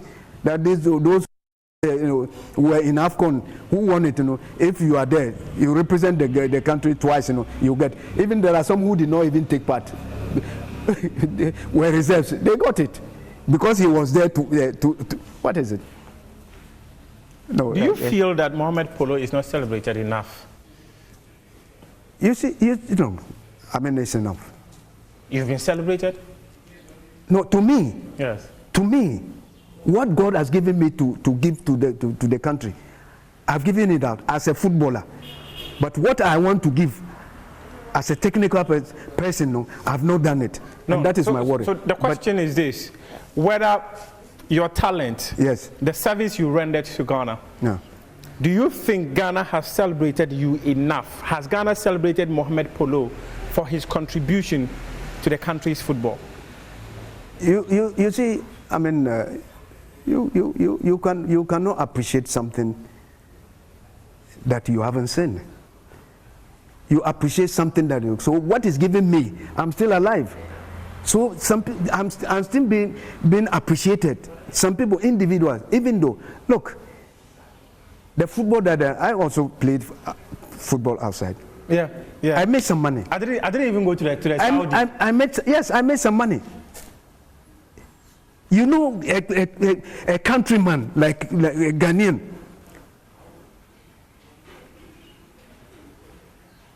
Played a hard one, 4-1 on me. Look, what do we call it? Is it a test? God is testing my faith, or what? All the monies that I made, you know, people have. I wanted to invest, and when I invest, people sit on it. People, trusted them to, and there is one who is still alive. I've been to the court and got judgment. And the man is known, well-known person. It's in Tamale, popular person. I wouldn't mention his name, but it's the brother of Adam Ibrahim. These are popular, family. You know Adam Ibrahim? Yeah. Yes, his brother, one of his brothers. If he has 10 brothers, one of them. So they should know. And I'm coming. Once I'm alive, that money should be given to me. How much? Yeah? How much? How much? I follow this guy. This thing started in London. I have to go up and down, up and down, up and down, and got judgment. How did he get your money? As a good Samaritan, advising me. Somebody will ask, how did he get your money? Somebody will ask. That's a question I just asked. Yes. As a good Samaritan, he advised me. I went there. I happened to go there on holidays, and my wife and the wife were friends. Were friends. So I went there. So as men, we were talking, and this thing came up. I said, I'm making money. I've made some money. He advised me that if you buy a house in London, houses doesn't depreciate. They always appreciate. If you don't want it, you can sell it. Very good advice. I say yes, but I'm not staying here. How do I wait and buy the house? You understand? So he said, "Oh, you go and save the money," which is a good. I save the money. When the house is ready, he will let me know. Then I give orders from the, from the bank. Were you in UAE then? I was in UAE then, from the bank, from bank to bank, but because he was the middle person, when we went there, in my name, Masa, that is how he got it. So when I went back to my to UAE, he said later, he has got the house. He wants to buy the house for me. I said, oh, that's good. So I gave a release a note that time. The transaction for him to look. He got the money and bought it in his name. Masa, in his name. How can human being where they sought, do this? And you are still alive, and God will leave you? If I don't get what I want, even if I get what I want, on the judgment they will stand toe to toe again with you. How come you got judgment? I got a judgment in London. And how come you've still not taken your house? Yes, when they saw that, they gave the judgment, and I have to go and look, I have to take a lawyer. A lawyer, okay. Lawyer over there. They went through the process because I'm not living there. Everything was done. I got the judgment, almost £51,000 or so. You paid £51,000 for a legal process? No. Or for the house? After the judgment, that was the judgment given to me. The house. So the judgment given to me is £51,000, but the money is £35,000. So after all the go here, go there, I think with some interest, it became £51,000 that he has to pay. So how does he pay? So they have to sell the house. Who will sell the house now? So I have to go and get what do we call it? Couldn't your lawyer sell the house for you? Yes, that's what I'm saying. That's where I'm going. He has to go and look for where the house is. We have to go and look for people to, those who are, and you have to, everything you have to pay. So they got it, and then there is a sort of process that is, I think they informed him. And he quickly, because it is in his name, he sold the house. You sold the house, bring my money, even bring my 35,000, even if you can't pay the 51. The 51. Bring the 35,000. And this is one farmer. That one too, he didn't come. Did you tell the court? Eh? Did you tell the court that he sold the house but you've not gotten your money? He ran away from there and I'm not there. So it is in London, it's a dead case there. It has dead. I don't see him. I don't even know where he. Does this suggest that he's no longer in London? It's no more in London. It's now in Ghana. So luckily, you see that? I was just going to training at Kotobabi here. There is a football field there. Yeah. I was going there. Then I met one of his in-laws. He knows about the matter. Then we greeted. He said, hey, how are you? I said, I'm fine.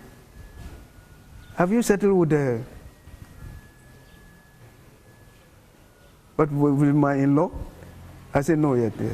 He's not back in Ghana. Oh, yeah? I have to go and take a lawyer and follow the process in Ghana here. So everything was transferred to here and follow this process. And the judgment was given to me again.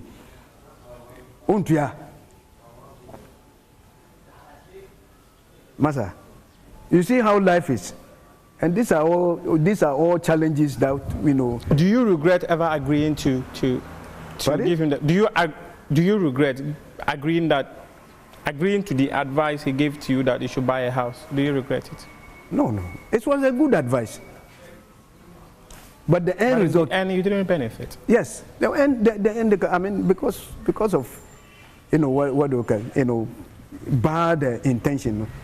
It has to. The money doesn't belong to you. And you agree. You have to pay. What are you waiting for? But what sort of relationship did you have with him to the extent that you could trust him to give him money? I don't know him. I told you I don't know him. It is the wife. It is the wife that I know. Then it means that it was also poor judgment on your end to give money to someone because of his wife. I didn't give the money to him. The money was not. The money was supposed to, to buy the house in my name, and he bought it in his name. Yeah, but the money was going to him to buy the house. No, it was not going to him. It was in the bank. It was in the bank, and the order is to buy the house, in my name. So whether he's buying the car, I think, that was not expelled. That from the bank. Otherwise, the bank should be the best person to do that. You understand? But because he was the middle person to take me to the bank, and for me to say no, he went there, and they accept to release the money to him. And to buy the house, it's not that he didn't buy the house. He bought the house, but he bought it in his name. It's not that he didn't buy the house. He bought it in his name. That was the problem.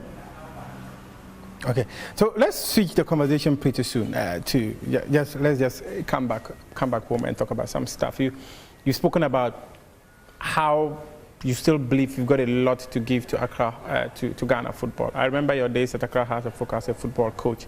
How will you describe those days at Accra House of Folk? And in your coaching career generally, how would you describe it?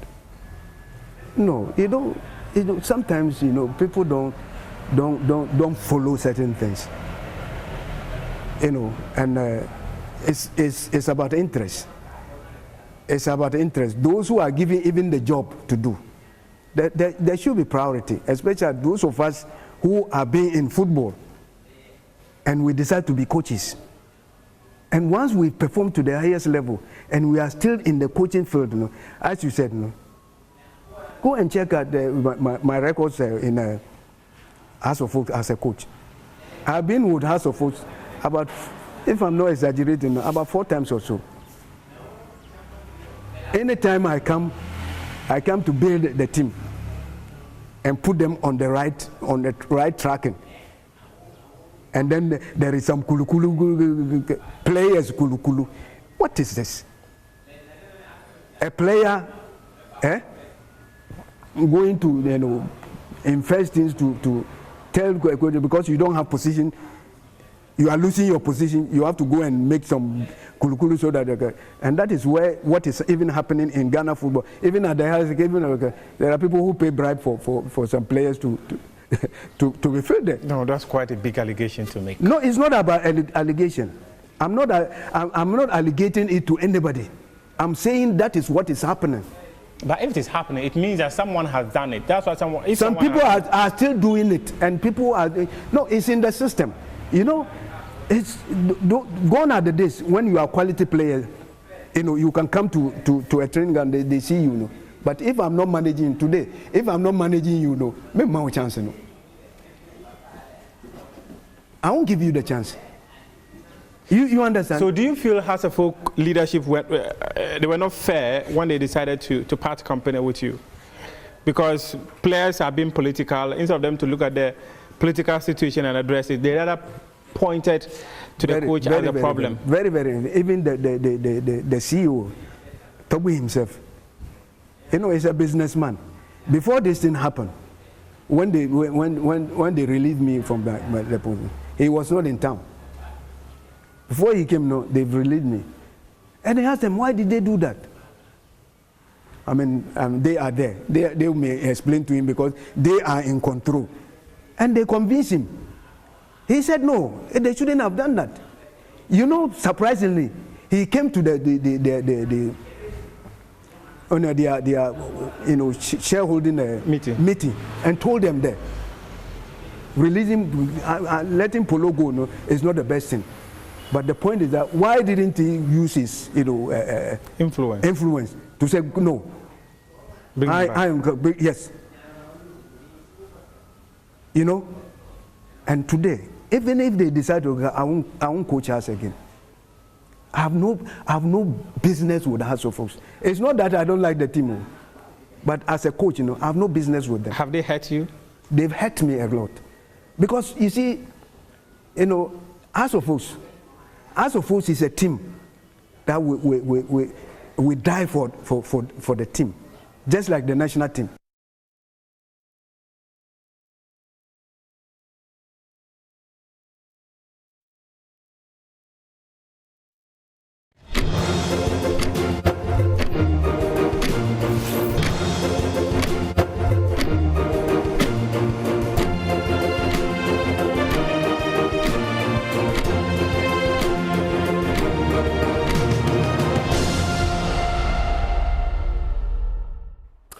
Hopefully you enjoyed that interaction in sports, but right now let's zoom straight into my blunt thoughts for you today. I mean, there are so many things happening. It was a bit of a struggle to focus on what. But this morning I'm going to be talking about 3 major issues impacting our national life, with a bit of a teaser as far as our power situation is concerned. And that's why this morning I've titled my blunt thoughts, Power, Politics, Disrespect and Lies. Burning issues to ponder. Power, politics, disrespect, and lies. Burning issues to ponder. So this morning, I'm going to go straight for the jugular. Just a short while ago, in the course of the news review, we had one Walter, I believe, send a message saying that, listen, Mr. President said, Doomsor was a thing of the past, but guess what? Our power just went off in OEB. So come with me to the slides. This is what on May Day, Workers' Day, Akufo-Addo said. Over the past few days, we have witnessed stable electricity supply across the country with no load shedding reported anywhere yesterday. On the very day he was speaking, people were without power in certain places. Then the ECG came out and said, oh, it's because of some of our transformers that have been submerged, there was flooding. The ECG said it wished to inform their customers that the interruption in service was due to the rainstorm that hit the Greater Accra region on the 1st of May 2024. But how about other areas? That's the question. Next slide. But then we hear from Nana Mwesi, the 7th, the executive director of the IES. He says the first thing that we picked from the president's statement was that today he was admitting that under his tenure there had been doomsday. That was more of a novelty. He was referring to it retrospectively, though, in the past, but I don't know whether he was referring to the current situation as doomsday. That's another thing. He also says we've just seen a bit of change last night, but if the president says that yesterday we didn't experience doomsday anywhere around the country, that is untrue. I can recount some places we have checked. And if you've listened to the conversations with him, he went on to mention some of those places. But from there, I told you I'd be very brief on doomsday. I want to focus on the next bit, politics, right? And how we play our politics and whether we try to influence in politics. And I'll be fair to all sides on this matter. Now, you see there Professor Kingsley Nyako. I'll play a video shortly, but he says it is a seat that means a lot to us. He was referring to Ejiso and the by-election in terms of the political dynamics in the region and the country. So we are doing everything possible to ensure that we win the seat. Let's listen to him before the Ejiso by-election. And we know the numbers in Parliament are been good. We can't afford to lose this seat. So we are doing everything possible to ensure that we win the seat to even honor the memory of our late brother. I don't think he'll be happy in his grave if we lose the seat to any other person other than we retaining the seat. So that was what he said. They would do everything possible, right? And then we go to the next slide.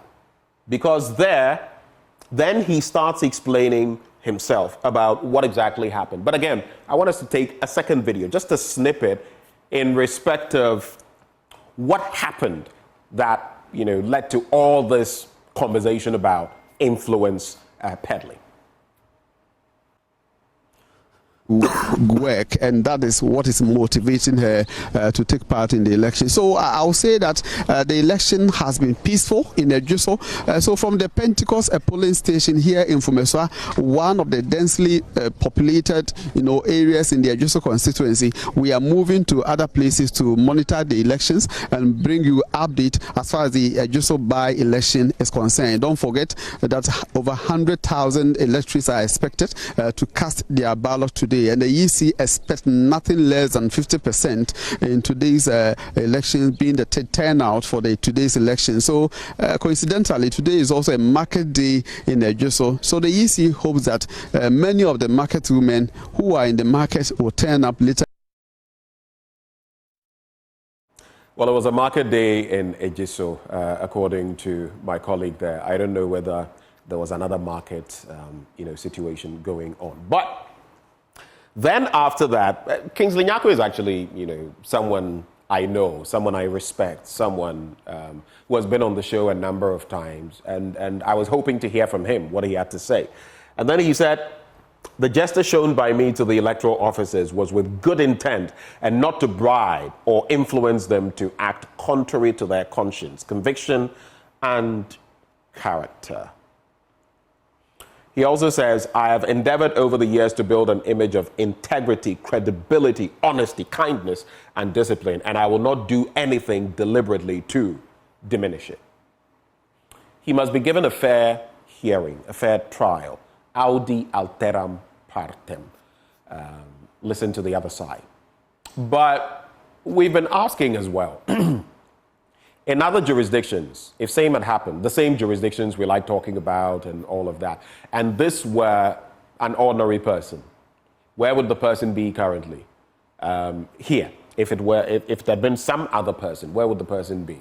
And if it's a member of parliament, minister, or someone connected to the corridors of power, what is the reaction? We're just asking. We're putting those out there. I'm sure you know the answer to that. You can read between the lines, and we'll see what happens on that. There are people who have said, the police should come in, the OSP should come in. But what do you think? You can share with me in your thoughts on the live stream. But now, I want us to look at something crucial. That is the point on, so I've spoken about power, electricity, politics. I want to get into disrespect. Because Stephen Asamoah Boateng, who is the Minister for Chieftaincy and Religious Affairs, on the back of a recent incident with President Akufo-Addo, and some people say when he was doing, it didn't mean what we thought it meant, right? That's all. It's fair game if you say it didn't mean that. But there are two questions to look at. Article 57(2) of our Constitution spells out what the president deserves. He is primus inter pares and everything in between.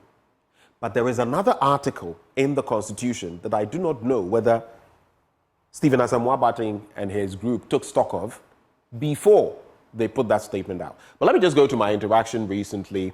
Let's start with Stephen Asamoah Boateng, that statement. He says, the tradition of showing respect for authority, including the request for chiefs to stand when greeting the president at public events, serves as a testament to Ghana's rich heritage and traditions. Next slide.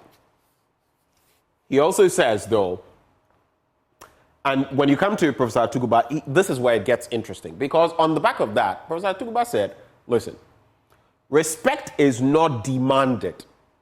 It is not commanded. It is not commandeered. It is earned. Over here, where I work, if I command respect, it is because of who I am and what I do.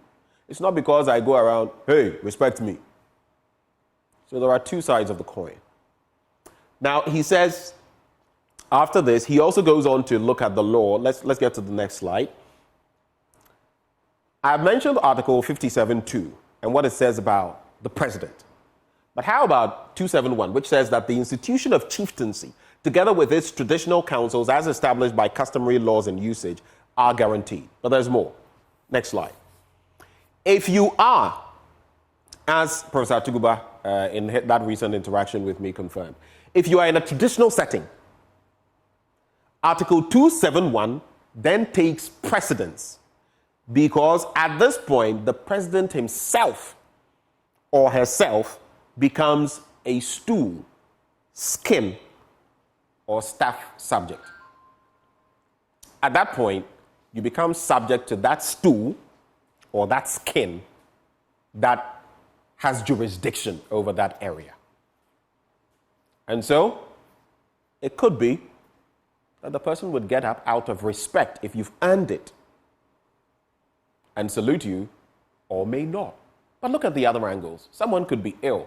A lot of these chiefs are elderly and all of that. Are we really expecting them everywhere we go to? It could be out of respect. I said the other time that I would get up. I mean, when I'm interacting with an adult, whether here at work or wherever, even interns, I give them respect. There are times I've ceded my chair to an intern. It doesn't diminish me or demean me in any way. But with this friction, the law should be put in its proper context. 57(2), 271 of our Constitution. Those are the real dynamics. And according to Professor Tuguba, he feels it was a gaffe on the part of the ministry to have put out that statement. Let's go to the next slide. But then let's conclude with some talk about, yes, I've spoken about power, politics, disrespect, and lies. But I'll not tell you what the lies are. You'll have to read between the lines for yourself. Now, we're looking at the Office of the Special Prosecutor. In January 2024, January the 25th, we were told the investigation has identified strong indications of suspected money laundering and structuring. While the OSP acknowledges these suspected offenses, they do not fall directly within the mandate of the office. Next slide. Then, in terms of the findings, the OSP's investigations, and this is the AG's advice to IOCO, right? Attorney General. OSP's investigations did not establish any evidence of corruption. The OSP has returned money and properties seized. You know, some sums of money belonging to Cecilia Dapa got frozen or were frozen, and by a court order, they had to be released. Similar to the issue with the former PPA boss, Public Procurement Authority, who ended up procuring for himself, so to speak, with his own company somewhere behind there and the sums of money. Well, another portion that comes up, in the absence of the identification of any criminality, mind you, associated with the properties retrieved from the suspects, the referral to EOCO for investigations into money laundering is without basis. It is baseless. That was it. And the final slide we'll look at, it also says, though you could commence investigations into the sources or source of the money, that's the communication to EOCO, we do not find it necessary. We, the AG's office, do not find it necessary, since this office has already instructed the police to investigate the source or sources of money found, a fact the OSP is aware of. Will the police investigate? I don't know. Just as with Professor Kingsley Nyako, yeah, he's my friend and all of that, but it is what it is. Will the police investigate that too? I mean, one thing you can guarantee, those who walk the corridors of power can get away with murder, but you will not. So don't try it. But if we want a system where we're all equal under the law, how do we build that society? Baseless. I have a question, though, that I'm going to end with. You know, like Kweku Paintil mentioned yesterday, some things happen, and there's the burden of proof. He who alleges must prove, right? But then again, it gets to the point, and in some instances, in some aspects, it is up to you, the accused, to prove contrary what has been alleged against you, or to prove otherwise. So if you came and found a certain sum of money with me, I could probably tell you, and I would tell you, the sources.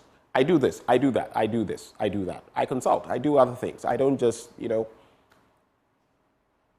So I could explain to you. But if you found a certain sum of money with somebody, and the person could not explain how they got it,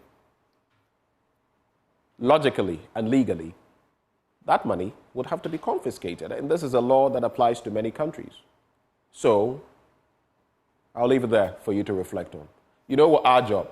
We put the facts out there and allow you to ponder them, to ruminate on them, and to decide what is truth and what is lie, what is fact, fiction, or maybe faction. My name is Benjamin Akakpo. These are my blunt thoughts shared with you, raw, hot, unedited, undiluted. As always, I pray. I pray for Ghana. May God bless her and make her great and strong.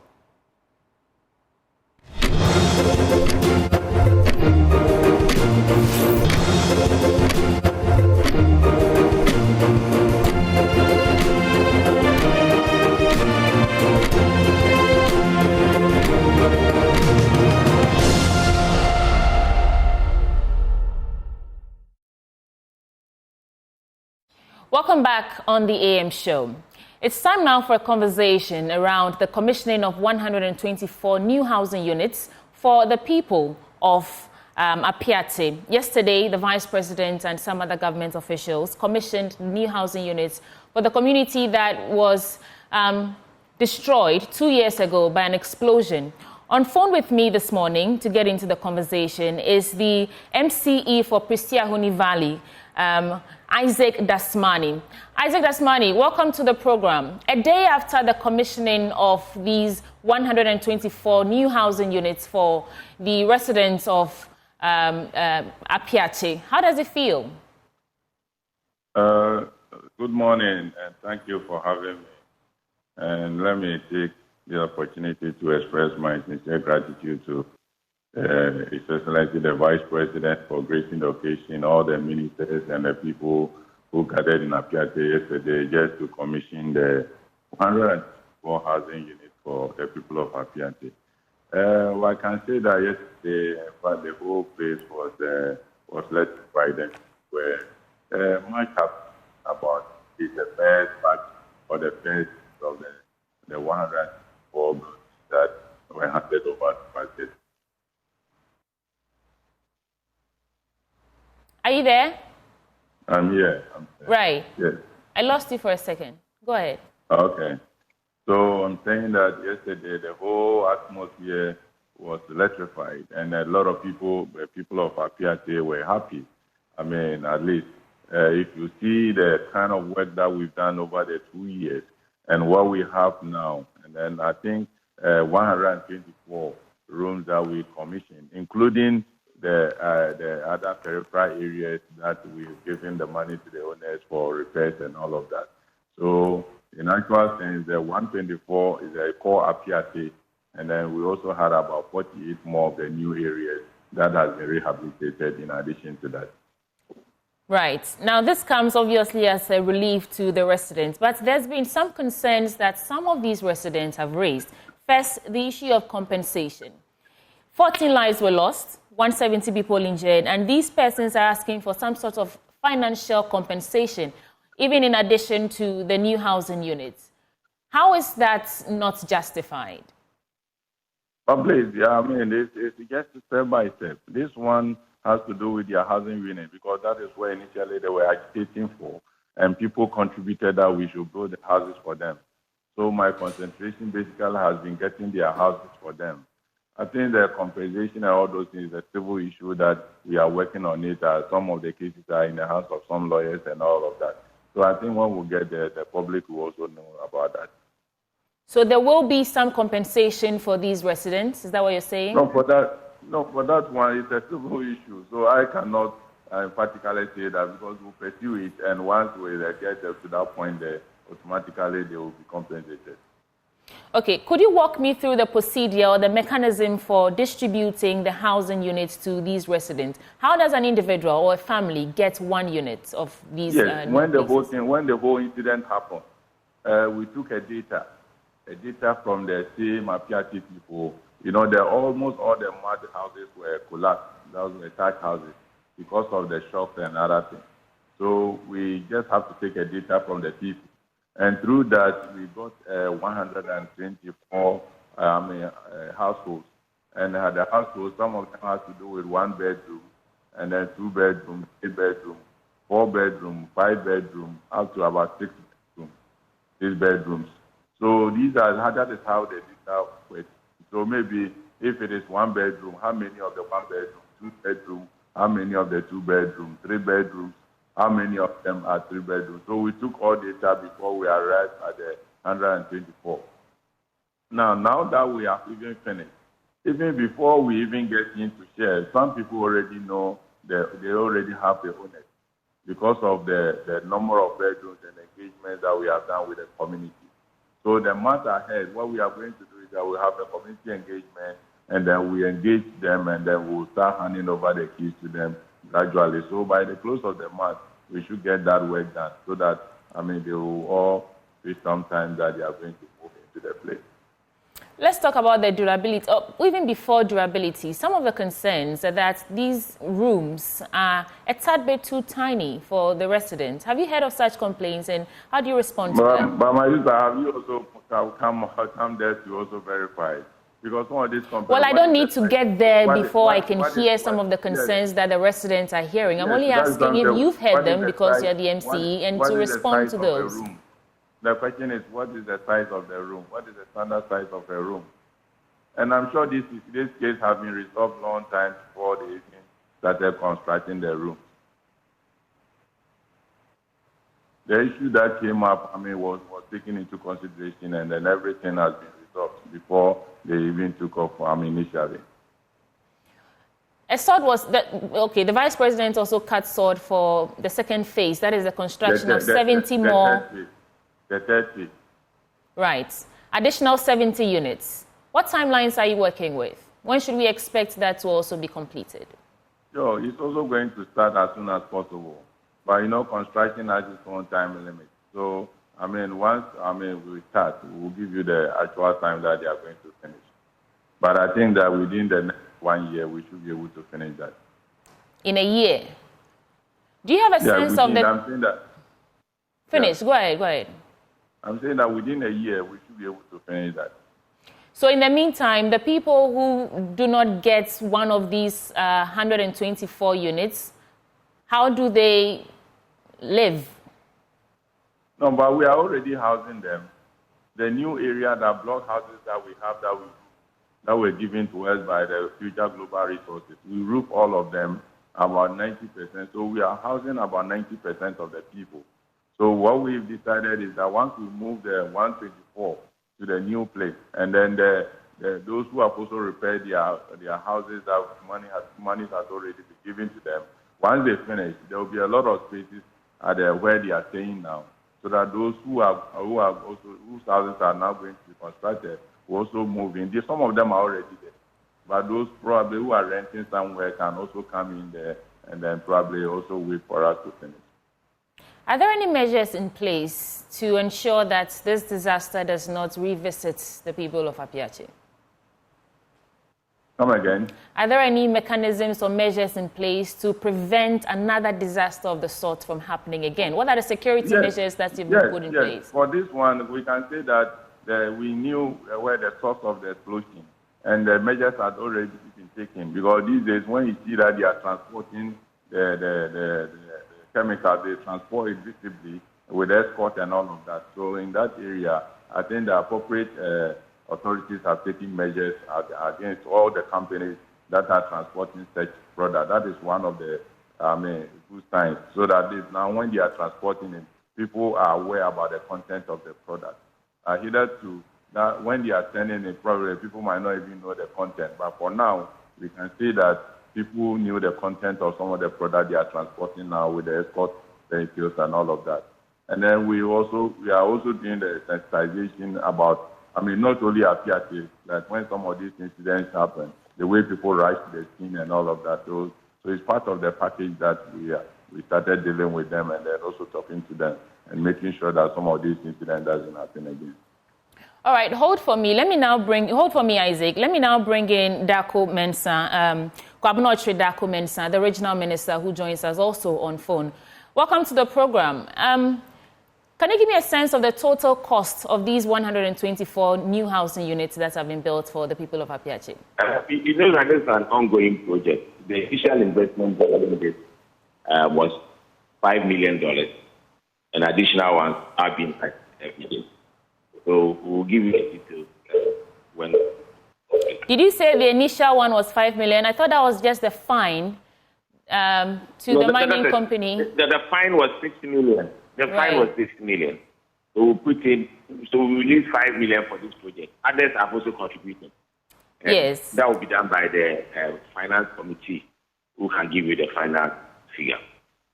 So you don't have any sense at all of how much has been used so far? Because hold on for me a second, hold on. As at March 2023, Dr. Joyce Ayi revealed that the fund had collected 62 million Ghana cedis. And so a year on, you should have a sense of how much you've spent out of that total fund that's been collected, or? Yes, I agree with you, but it would be good for us to give you a proper final figure so that we don't speak at different purposes on the same figure. Okay, I was just speaking to Isaac about the issue of compensation. Do you have plans to actually compensate some of these residents, even though you've built new housing units to accommodate them? You know that this is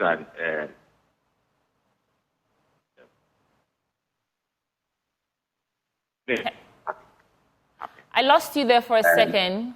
If you could start over again. And usually that is the person that caused the problem. That is the patient, not come. Mr. Chidako, can you hear me? Yeah, all right, I lost you for a second. So reposition and then start again. Okay. Payments of compensation are usually paid by the people that have the problem. And I know that lawyer Obiebwa is working with some of the victims to ask for compensation from the company that has the problem. So that's on their own private or civil suit or arrangements that they are with. But it's not government responsibility to take compensation. Government help with other programs to support them to proceed in their own lives. As in, when it comes to the safety, it's usually paid by the corporate, not government. I really struggled to hear you. Can you just repeat the final bit of what you said? What I'm saying is that government is not responsible for paying compensation. Right. It's not government causes this problem yet. So that means that's a no. These people are not going to get any fiscal compensation. They are at liberty. They are at liberty to seek for compensation from the company that caused the problem. All right. Well, they're also saying that the garden city that was promised is not what we are seeing on our screens now. Is it still work in progress, or this is the best that you're doing for the people of Appiatse? Oh, I think that planting trees is a straightforward thing, and we can always plant at any time in the program, because trees don't grow a day. So we can always put in the plants. Already, they have a lot of eco-technology that has been employed there. For them to rain harvest system has been put there for them to harvest the rain and water to use for their household chores. So we'll put in a lot. And then if you look at the technology that we have also employed, it has a cooling effect. So people don't necessarily have to put in air condition in this new developed town. The communication around this new housing unit that's been built for Appiatse is always saying that the government has done this thanks to the vice presidents. But we know that individuals, statesmen, banks, even Goil PLC donated some huge amount of money to the disaster support fund. Have all these key players been given the due credit for the work or their contribution to rebuilding? We've done so, but you should understand leadership. It takes leadership to mobilize all these resources. Okay? I was in Takrady. I was calling all the companies to support in the name of His Excellency the Vice President and the President when he came. But it's the leadership that has been shown by His Excellency the President, who actually nominated the Vice President to visit and take care of it. Is what we are talking about. I mean, when we went there, to the leadership that has been shown by the Minerals Commission was also espoused. I on numerous occasions, also thanked Ibrahim when he brought us rice. I've done. We have thanked Jensa. You understand? We have thanked Goil. I mean, on numerous. So nobody can. And on the commission, we are almost direct to the national corps. Well, and the local to that the local level also do their own to also acknowledge. I mean, the site was done by local companies in so a lot of people have made their contribution, and at different times a day Mr. Ochidako, unfortunately, your line is not very clear. I'm going to have to let you go now. But if you can try again, I'll let you have I'll let you have some final words. Just one last try. Okay. First and foremost, I would like to thank Almighty God that will come this far with Appiatse. I also like to thank the President for giving the directives to rebuild the town. And I also like to thank the Vice President who was put in charge of the agenda of bringing back the town. He came to even announce to us that we're going to rebuild Appiatse. I also like to thank all the donors, both local in the Western region and national, for supporting us, and all the committee members chaired by Honorable Benito Owusu for the work they did. My own MCE, Dr. Dasmani, Barbara Otinjesi, and all those who physically, continuously supported this program to come to this conclusion. I'm grateful, and the Western region is also grateful to everybody for supporting us, including the media men that put out the information and kept promoting the rehabilitation and the rebuilding of Appiatse Township. All right, thank you. Kwabena Ochidako is a Western Regional Minister. Thanks for joining us. Isaac Dasmani, if you're still with me, you can have your final words and then we can wrap it up. Yes, I mean, as my regional minister said, let me also reiterate that they are the people that contributed. there's a placard at the Memorial Park that shows all the names on the placard to show that these people also contributed. So we want to extend our gratitude to all of them, and then we thank them that at least the work is still ongoing. So if anybody still wants to come into Appiatse, you are welcome.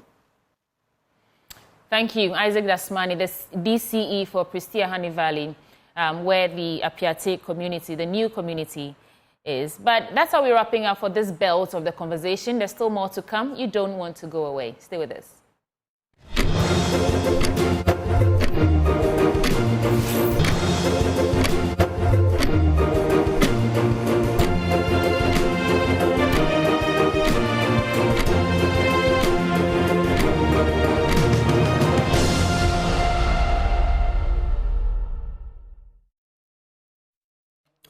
Welcome back on the AM show, and we continue with the first segment, or the second segment, I should say, on, the big stories. And we're going to be having a discussion with the Member of Parliament for Ningo Pram Pram in the person of Sam Jatta George. We're going to be talking about crucial issues to our national life.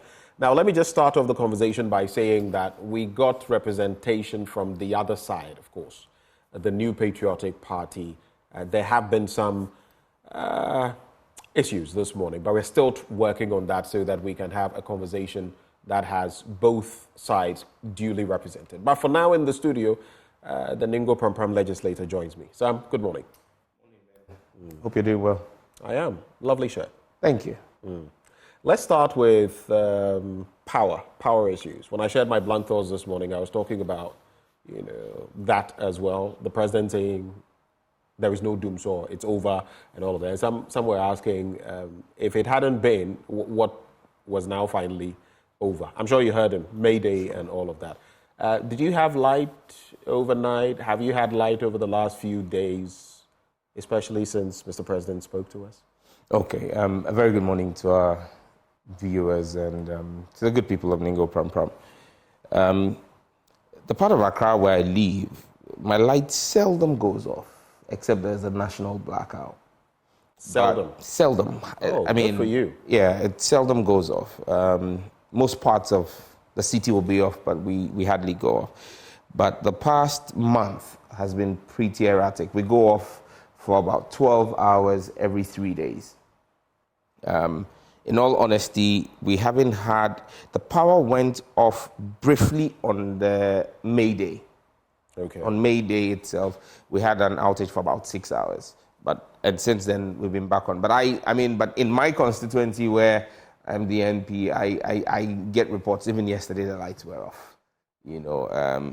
It just speaks the two things that come out from what the president spoke about. First, he says it's over. Something can be over if it didn't start.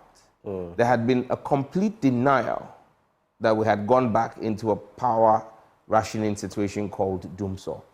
A refusal by the ministry to put out a timetable to help businesses. Now, when the president comes and gleefully says that, it's over now, and that from the night before there had been no power outages in the country, first thing you point out is, so now you admit that there was doomsaw. Now, the second part of that conversation is it over? Was the president factual? Was he truthful in his assertions? Absolutely not.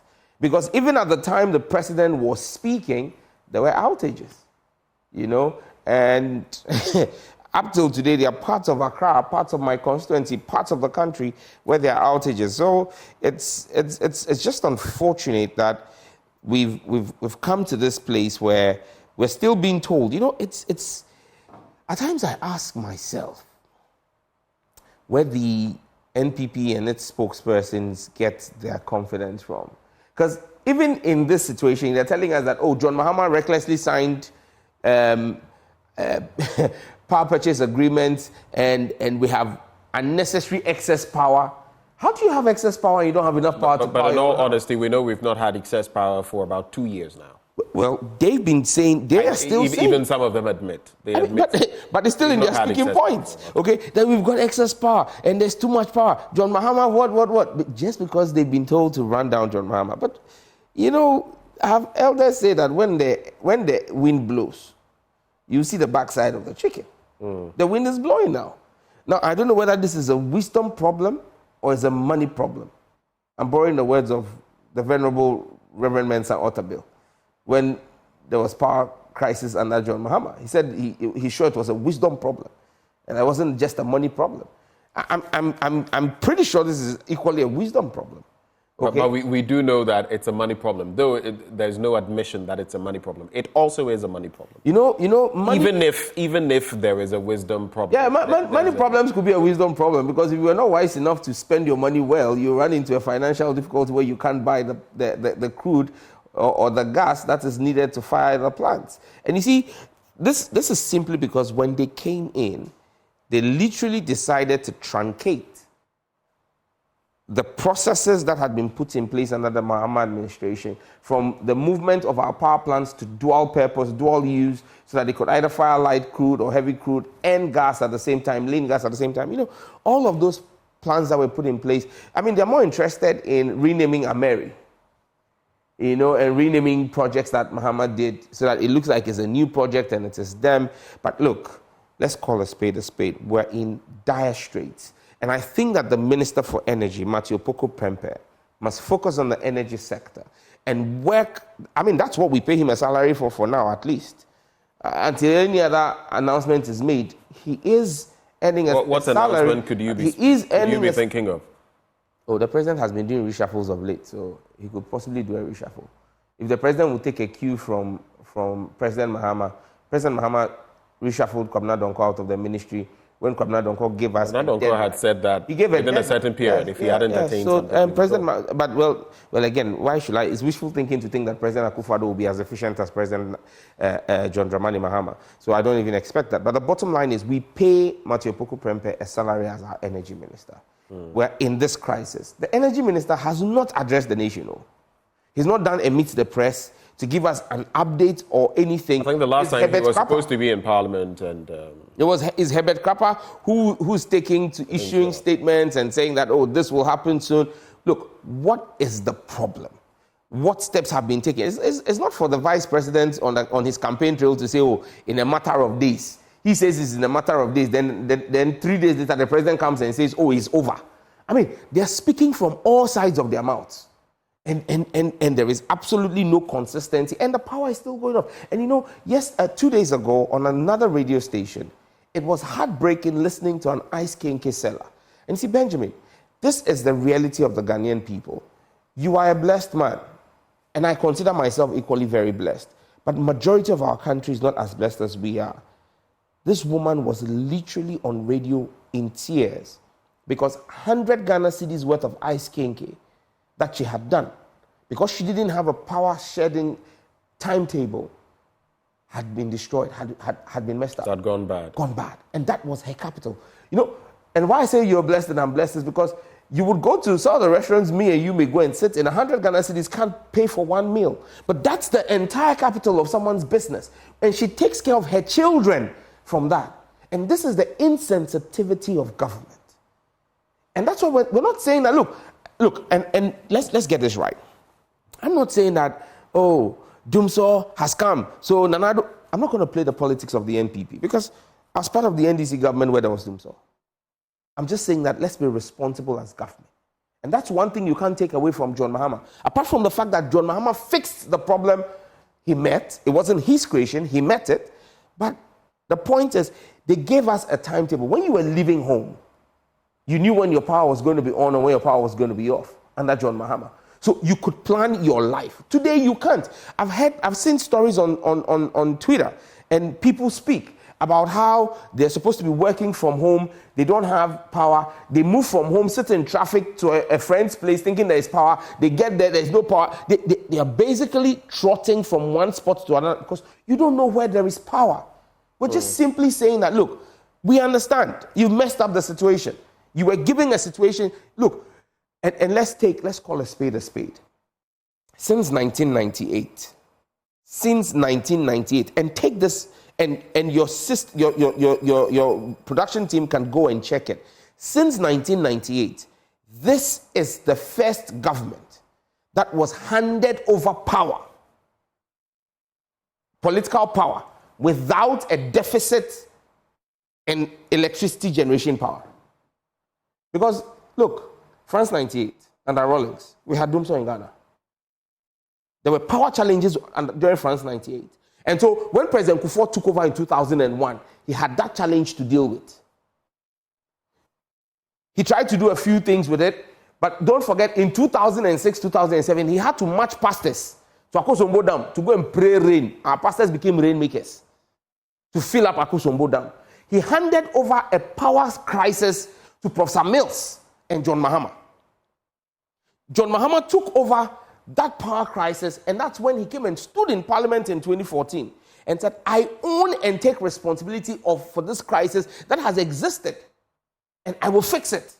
Is that the deficit, as far as this administration is concerned, not owning what is happening? Just briefly on that, and then we move on. No, but John Mahama handed over in 2017 without doom, so even more so, enough capacity. Even more so, and you see, the president has said that he ended Doomso. But let's assume there were Nanado. Yes, I mean, in Parliament, he has told you that. I mean, you know that at times our president, he tells little things. But he has heard him say it. That's a pension. Yeah, I've heard him say it. But I mean, the fact that the president said it doesn't mean it's true. We all know that our president, but I'm saying, from time to time, tells lies. So we've accepted that. Well, I don't know, but I'm saying that if he ended it, and now he's saying that it never existed and all of that. At some point, there must be some admission, right? But there's no admission that it takes. If you say that you handed over that to them, and now there is even no admission that there has been Doomso, then it doesn't corroborate what you're saying. There's been no admission. It just speaks to the integrity deficiency in the president, and that the president's words cannot be taken for fact. Because this is a president who claims that there was no Doomso, that there has not been any power crisis, yet turns around on May Day and says, I have ended the power crisis. How do you end something that doesn't exist? And that's why I said, look, from time to time, we've all come to accept and know that the president and his vice, occasionally, I mean, from time to time, they tell lies. It's one of those things we've come to accept as... Do you have proof of that? Do you have evidence of it? The president promised MPs and Ghanaians that he was going to give us $1 million per each constituency every year. $7 million. This year should have made it $8 million. Do you know any constituency where the president has given them even $100,000? Have you seen projects? Have you seen projects in your constituency? KVIP toilet. Is that what they promised? How much is the KVIP toilet? So the KVIP toilet, the six. Have you seen an improvement with education, roads? Oh, please. Every government. Do you have an Agenda 111 project in your? Yes, there is one going on in my. I do know there's one. Yes, but that is outside of the $1 million that was. No, I'm just saying. Have you seen development in your constituency? Why did the president say that when he's doing $1 million per constituency, there will be no development in any other constituency? But I'm saying something is happening, right? No, but I'm not speaking. I'm speaking to specific promises the president made. His vice president said that in 18 months. He said in 2 years of their government, there will be no community in Ghana with a water or toilet problem. Right. Are you guys still not running campaigns on open defecation?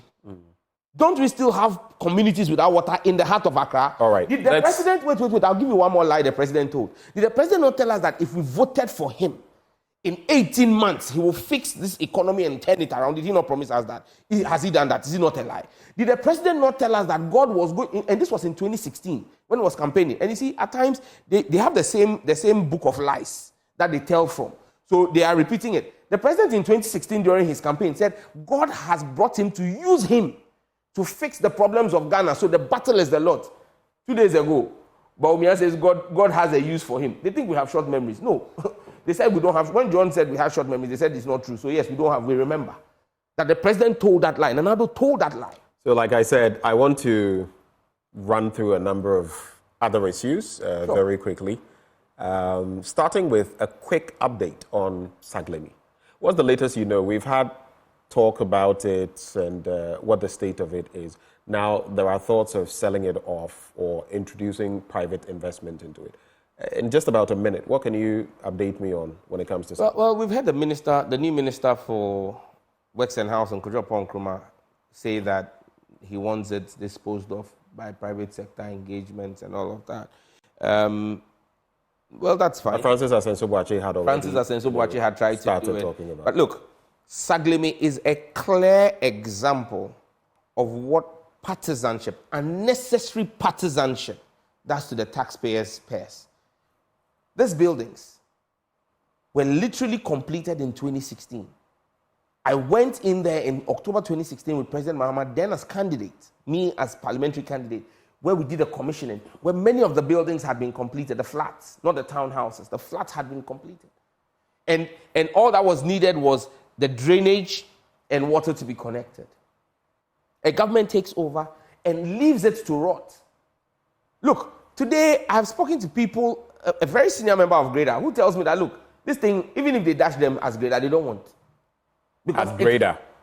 Yes, I'm not saying Greda as an entity. I'm saying I spoke to a senior member who is a senior real estate developer who is a member of Greda. And he said to me that, Sam, this thing, even if you dash me, I don't want. Because it's been dilapidated. I mean, and me and you, if you travel for 2 weeks and you close your house and there's nobody in your house, when you get back, do you see how stuffy the house is? Then imagine having locked these buildings up for 7 years. And what has happened in those apartments that were completed? And then agents of the state have also gone to loot the items that were left there. The tiles. You don't know that for a fact. You've been on my show. Hold on. That for George, a fact. George, hold on.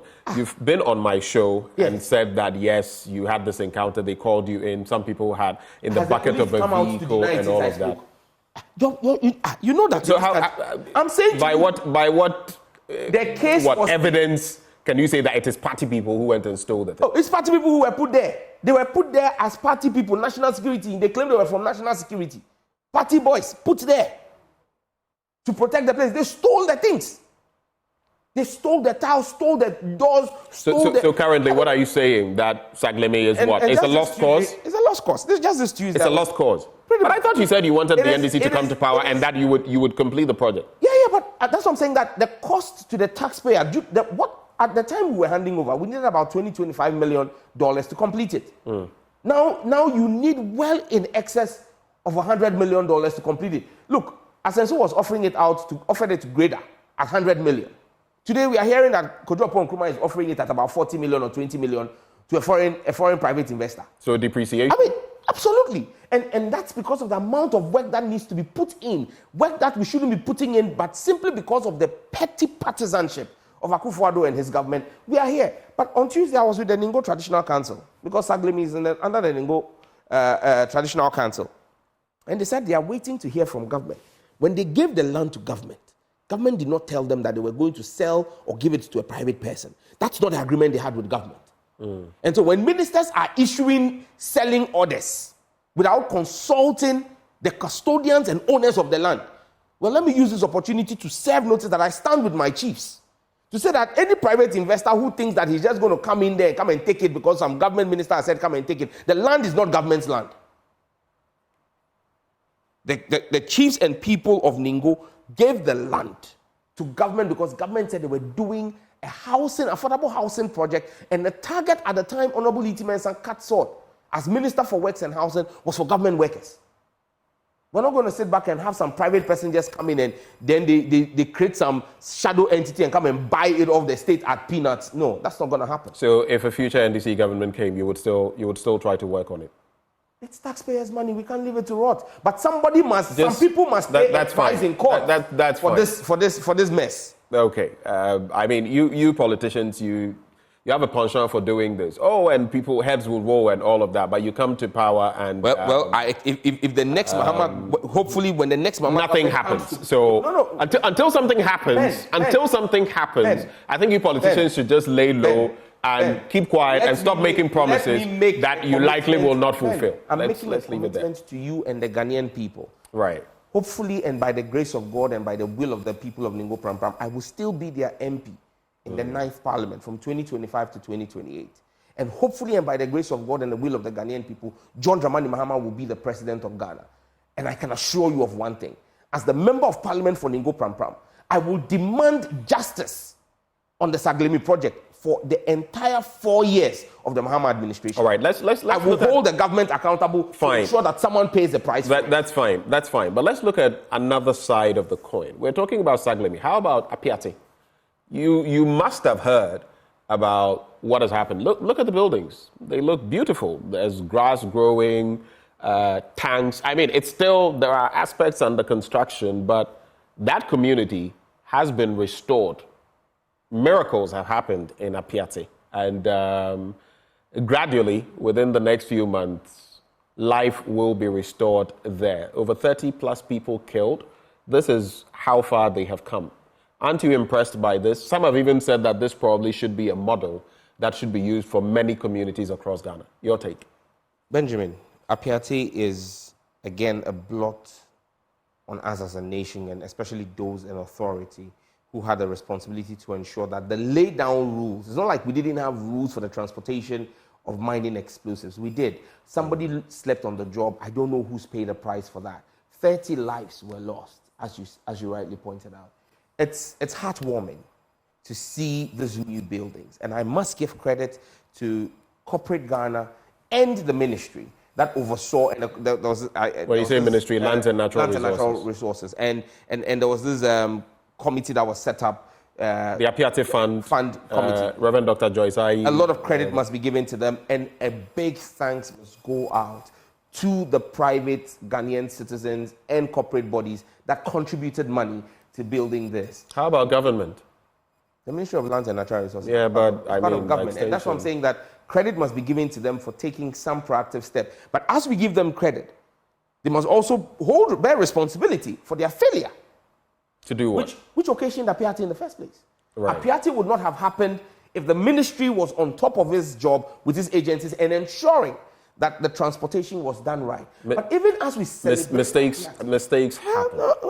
And we flogged that horse. And that's what I'm saying. And no, I'm saying that, do you know who has paid, who has been held responsible for that? Who has been held corporately or vicariously liable for that, for the loss of 30 lives? Are you aware of anybody who's paid in? We have asked those questions in the past, but we do not know. Absolutely. That's the point I'm making. We can't continue business as usual, and everybody knows that even if I sleep on my job, Ghanaians will forget about it. You want to but there were consequences for the mining companies. You do recall. That's the mining company. You've punished the mining company. Are you not punishing the person who was supposed to supervise that mining company and failed to? Those are questions. But let me just as we congratulate the reconstruction of Appiatse, I come back to the point that it is sad that almost a year on, the people of Mepe and the people of the Volta region, the people of Pu along the Volta, and as far as Buipe, who were all affected. And again, I have put out, the flooding that happened was not an act of God. It was man-made negligence. And on your show, again, you see, Ben, the people in this country, when you say anything, especially this government, and it is not factual, they will come at you with all the forces. I came on your show.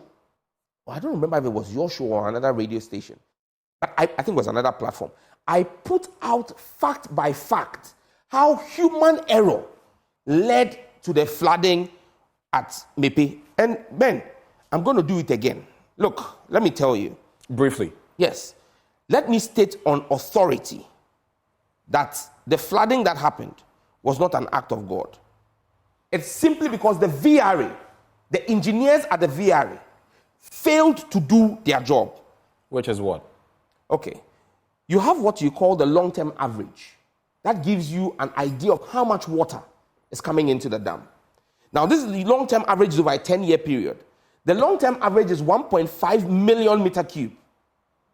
As of July 2023, it was clear that the volumes we were getting were absurd. You know how much water had accumulated by July?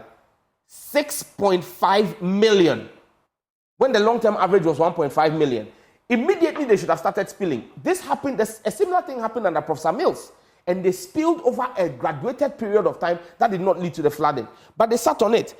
Look, on the 14th of July, and I'm putting out dates because this is factual, and I'm challenging VRA to come out and deny what, because I did this about 3 months ago. They couldn't speak. I'm doing it again to let Ghanaians know that what happened in Mepe was because the VRA engineers failed to do their job. On the 14th of July 2023, the dam water level crossed the lower rule curve of 276 feet at a headwater elevation of 265.18 feet. A week later, on 22nd of July, the 277 rule curve was crossed at an So I think I get the thrust of what you're saying. If they had done the right thing, the facts out for the people over time, the Akosombo they wouldn't dam, have got there. Absolutely. This spillage was... And look, the engineers who did it under Professor Mills were there. But they said because of politics, they said they are NDC people, so they won't call them in. I'm telling you this for a fact.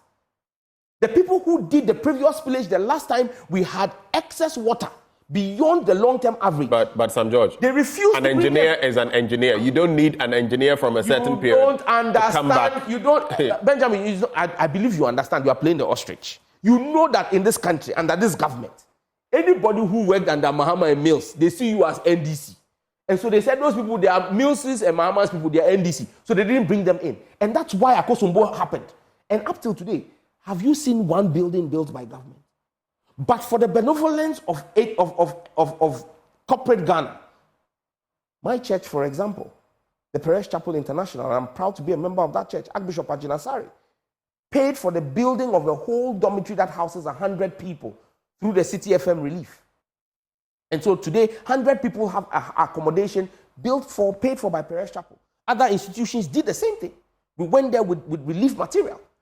When we were going in there and doing all of that, did the government step in? Has the VRA taken any concrete steps to start rehousing the people whose houses were missing? What would you like to see there? Let's go. I would have expected to see the VRA, and I told the VRA chief executive this in Parliament. I met him in the corridors of Parliament and said to him, look at what corporate entities are doing. You people raised money, multimedia, you also helped. You intervened. Other media houses did it. And I said, people are giving money to media houses because you, as VRA, government agency, have failed to take any step. But the GRA said it contributed, was it $20 million or something of the sort, or was it CDs? Contributed the money. You did hear of that, right? We had paper money. We haven't seen the value of the money. Where's the money? The money they claim they contributed. They should show us what they used it to do. All right. Let's people quickly... whose houses were flooded, who are still... It's almost a year on, oh. It's almost a year on. Those people are still homeless. Still living in tents. So as we celebrate the construction of Appiatse, we remember the Akosombo and Mepe people. The people of Mepe. And, all right. And I went there. Look, this is what I went there less than a week after the flooding. The stench. And I understand. Cemeteries, people's livelihoods have been public destroyed. toilets and everything, and no one would want to see this. Recently, we had some conversations right here in the studio on the back of that. But you understand why? You would understand why this is happening, right? Because the president said they don't vote for him. I don't think it is why it is happening. No, I'm not saying it. He said they don't vote for him. Let me also bring in a crucial matter. You've spoken about it in the past. You may have seen, and I'm going to bring in the Minister Designate for Information, Honorable Fatimatu Abubakar. She's been a Deputy Minister there. The World Press Freedom Index, at least World Press Freedom Day, Ghana has moved from the 62nd position to the 50th out of 180 countries on that index. Let me welcome aboard Fatimatu Abubakar, the Minister Designate for Information. Good morning. Morning to you and to my brother Sam George and to your cherished listeners as well. Right. Let me just start here on an interesting note, though. You've still not been vetted and all of that. How do you feel about that, especially with the minority saying you are not substantive and you shouldn't be seen acting in that capacity? How are you dealing with that situation? Okay. First of all, let me say good morning to you once again. But let me be quick to correct the point. We have actually gone through the vetting process. But what happened is that, the committee has to send its reports to the So I actually meant, thanks for that, but I actually meant approval. You've not been given the nod to, be substantive ministers. So as a matter of fact, I am not approved as Minister for Information, and I do not carry myself around as such. What rather is the case is the fact that, the President is empowered to appoint its representatives to take care of those ministries until such a time that a minister is appointed. Right. And I have been formally giving a letter as a representative of the President and the Ministry of Information. So if So now the capacity, in what capacity are you're acting? No. The President is able to appoint a representative to the various ministries. Right. And I think that there is no contention with that. So I am only there as the President's representative, but I have never carried myself as the substantive minister. In any case, I say I'm the Minister for Information Designate, but I have not been confirmed by Parliament as the Minister for Information. Right. So do you agree then with the minority that no one should hold himself or herself up as minister until those processes are completed? Of course, and I haven't held myself as minister. I have only acted as representative of the President at the ministry. You have been one dignified person all the way from deputy minister to minister. Let's see what the future holds. But something to celebrate, right? 62nd to 50th position, World Press Freedom Index. The ministry has been, flagellated over time. Oh, we're dropping and this. At least there's something to celebrate here, isn't there? Absolutely. And let me use this opportunity to thank the media fraternity. We have a lot of associations in the media space, including the Ghana Journalists Association, the Ghana Independent Broadcasters Association, the private newspaper printers, among others, and also the CSUs. We have the Media Foundation for West Africa. We have a lot of fact-checking institutions. CDD has been working closely within the media space as well. And then, of course, to our Parliamentary Select Committee on Communications. Honorable Sam George is the deputy ranking member, and the committee has also been very instrumental in the efforts that the ministry has tried to put forth so that we are able to improve our position on the Press Freedom ranking. Over the period, we've struggled because in 2019, the indicators that were used were changed. And when they introduced the new indicators, you realize that our performance with some of the new indicators were not so good. Over the period, what we have done as a ministry, when I was the deputy minister, under the leadership of Honorable Akufo-Addo, is to engage all our key stakeholders to see how best we can improve our performance when it comes to specific indicators. Because in the long run, you realize that it is those isolated activities or performance improvements that will collectively come together and give us a good showing on the Press Freedom ranking. We are working over the period, especially with legislation. We are working on the RTI-LI, also working on the broadcasting bill, so that in terms of regulation, in terms of access to information, among others, we are able to achieve the most out of the situation. Also, when it comes to the economic conditions of journalists in the country, that has been our most, I think that has been actually true. You realize that Ghana has a very beautiful and vibrant media landscape. If you look at the trajectory that we've been on since the coming into force of the 1992 Constitution, which removes the censorship issue, which addresses media pluralism so that there is no monopoly as to state alone doing broadcasting, among others. Right. Ghana has recorded a sharp increase in the number of media houses that are established in the country. And even for the state-owned media, they've moved quickly from state broadcasting to public service broadcasting. So I believe all those efforts over the period have not gone unnoticed. So you think all of these have come together to account for this giant leap, this change in our fortunes? You think so? Absolutely. But what we've also been doing over the period to improve our fortunes has to do with the President, through Honorable Akufo-Addo, lobbying to have Ghana become the headquarters of the International Fund for Public Interest Media. You know, the fund doesn't want media to be extinct. So when it comes to media sustainability, welfare issues, and how they can help a lot of media houses become sustainable in terms of funding, in terms of capacity, we believe that if we have the headquarters here and there is proximity between the regional office and also the key media owners in the country, we'll be able to get the maximum benefit out of the fund.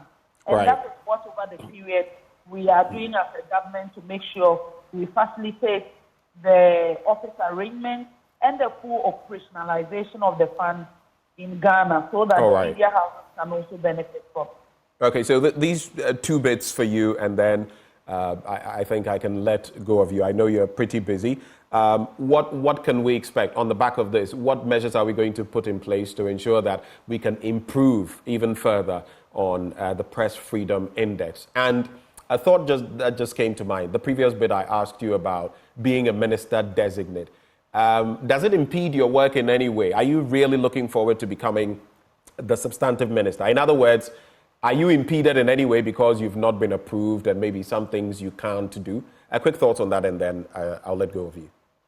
Okay, so of course, if you are a minister designate, you are just in waiting, hoping to be approved. You are not entitled. It is not a guarantee. So until such a time, if there are some actions, some documents you are supposed to sign, a lot of things you are supposed to do at the place, it becomes an impediment. Because so it's affecting your work, basically. Of course it does. Mm-hmm. But you also asked about the specific activities or efforts that we are putting in place to ensure that we don't drop. And most significantly, what we are trying to do this year has to do with legislation, how we are putting things together to go before the parliamentary committee and subsequently pray that we'll be able to lay the broadcasting bill this year. I think it's a bill that does not have a lot of contention. If it comes on board, it will help a lot in terms of regulating and filling the kind of loopholes that we have within the media space. I think it will go a long way to also improve our fortune. And as I mentioned, we are looking at how we can make the media sustainable in the country. Is it sustainable to have 550 media houses for a country with a population of 32 million? We continue to engage and participate in all the dialogues that seek to bring some solution and some critical matters to bear so that the stakeholders will take the issue seriously and see how best we can work together to improve the fortunes of media practitioners. Right. We're so grateful that you took the time to join us for this conversation. You know, I've given you an open invitation that whenever these issues come up, try and pass through the studio. Yes, this morning we are in Akufo-Addo for the World Press Freedom Day. Right. So I want to use this opportunity to wish all journalists well as we mark this commemorative day. And to pray that hopefully by next year our fortunes will even get better. And we'll become number one in Africa and up there with the rest of the world, especially among countries that observe the best media freedom practices. Thank you so much, and we wish you well as you continue on this journey. That is Fatimatu Abubakar, Honorable Minister Designate for Information. She's been the Deputy Minister, and now she's the Minister Designate for Information. Sam George, you should be happy. Well, let me say good morning to the Honorable Fatima. I mean, like you rightly pointed out, she's one who seems to... I actually like her style. I like how she does. Yeah, I mean, we've engaged her at the committee level. I think that she's a very bright young lady, and you must commend her for what she's doing. However, this morning she's had to deal with a very vexed issue, and on the surface of it, it looks like good news. We've jumped up from 62 to 50. And Fatima tries to explain that it's because of the change in the matrices that were used in 2019. She says it's part of it. She goes on to elaborate on other things they've been doing trying to streamline the system, even working on media houses to ensure that certain things are done. You know that the situation with journalists and earnings and all of that is a crucial issue in Ghana. She talks about all of that. Absolutely. No, that's what I'm saying. That, and it is those things she says are the matrices that changed in 2019.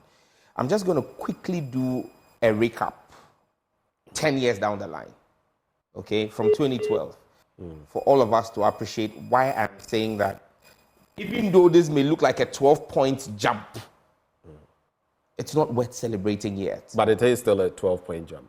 Yeah, but it's not worth celebrating. I mean, I know the problem, but it is a 12-point jump. In 2012, we were ranked 41st in the whole world, and we're ranked 7th in Africa.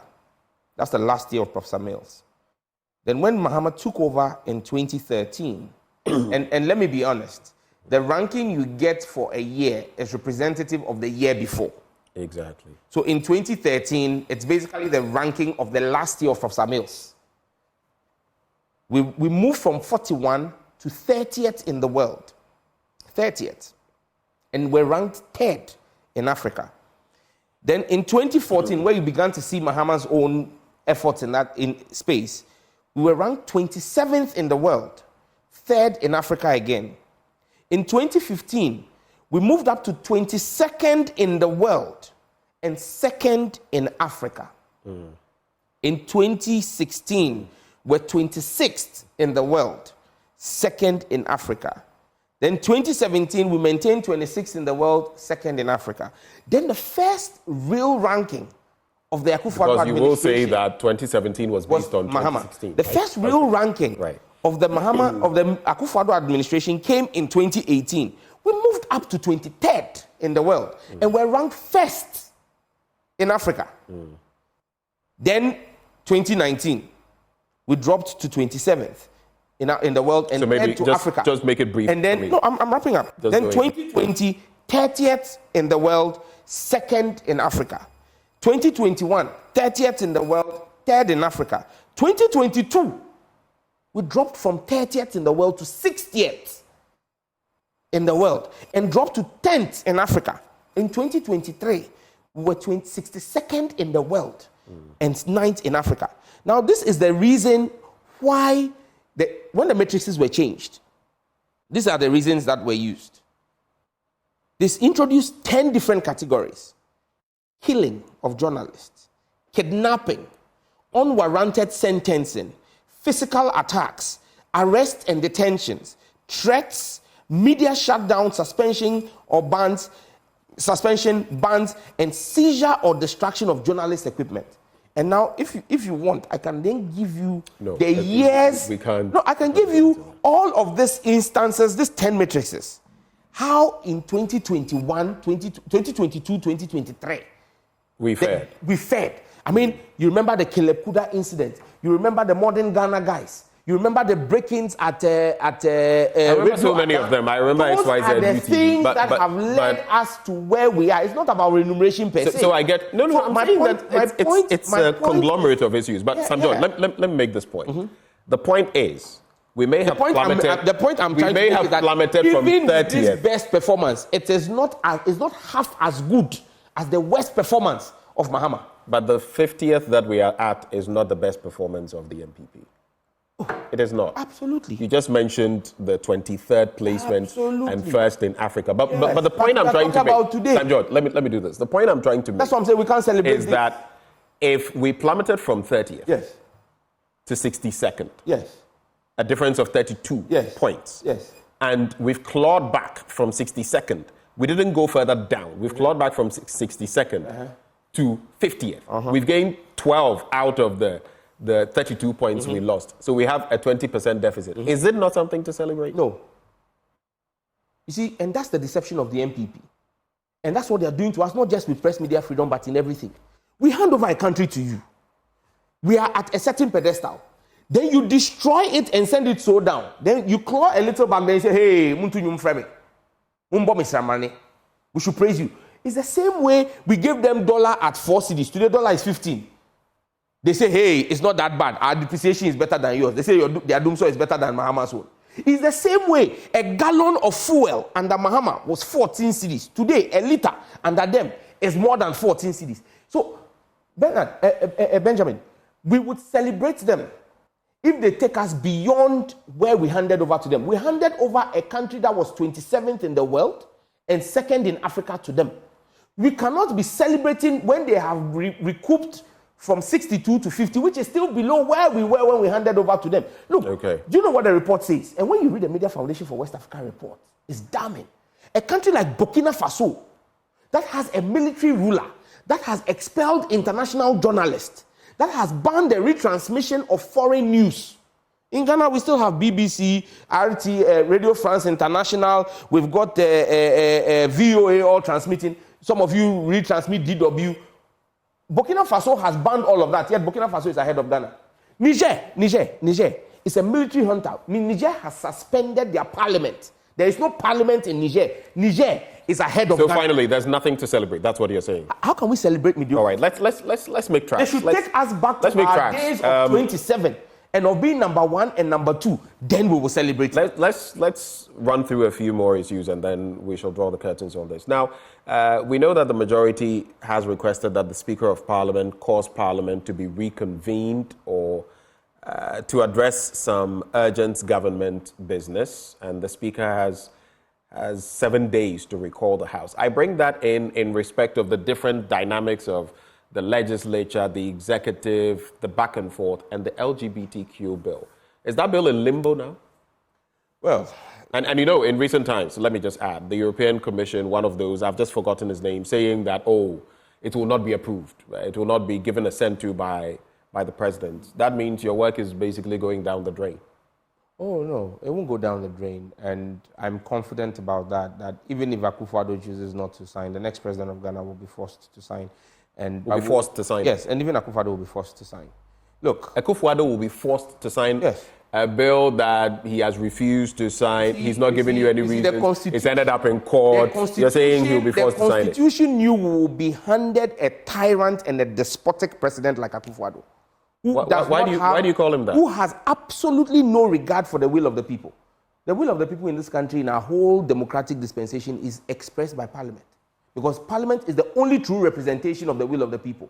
275 people elected by the 33 million to represent them in Parliament. There is a unanimous vote of Parliament that says that this is what we want.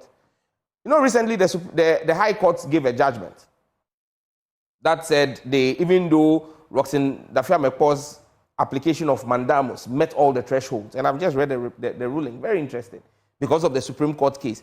Look, let me use this opportunity to talk to the Chief Justice. And people think that we cannot criticize the judiciary. Who says we can't criticize the judiciary?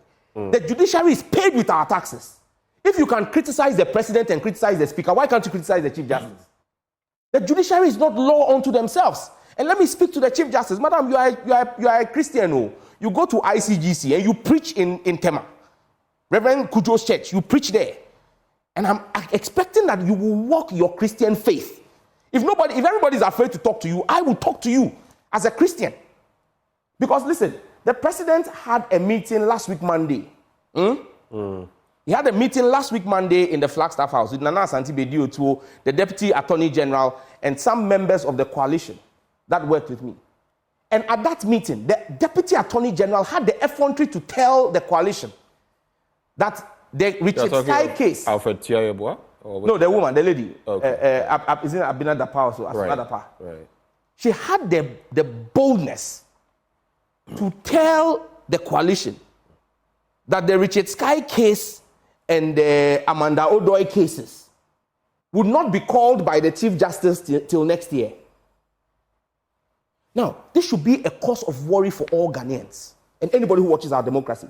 That a Deputy Attorney General is confident and bold enough to tell members of the clergy that she knows when the Chief Justice will be scheduling cases before the Chief Justice. Why? Is the Chief Justice working for the Flagstaff House and the Attorney General?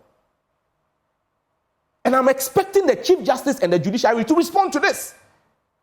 I am stating on authority that on Monday, last week Monday, not this past Monday, the upper Monday, I think the last Monday was 23rd or so, that meeting held in the Flagstaff House, in the Jubilee House, late in the evening, on Monday 29th or 23rd.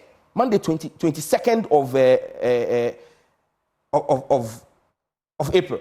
Okay. How the Deputy Attorney General is now telling us that she knows when the Chief Justice will be calling cases.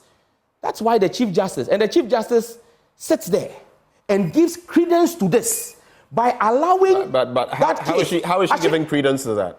This person told people of religious faith. You need to. There is a ruling yet to be given by the court, the apex court, and you say she's giving credence to it. Richard Sky filed his case before Roxanne Daffy-Amepo filed his case. The Chief Justice jumps all of those ones and calls Daffy-Amepo's case and dismisses it, and yet has not called Richard Sky's case. Why would I not believe that the Deputy Attorney General is determining for the Chief Justice get to talk on what to do? The fact that you... And that's why I'm saying that our judiciary it is your opinion. Sam George, let's do this. We need to call our judiciary out. Benjamin, Sam George, are you going to have a monologue or a dialogue? Oh, no, we're not.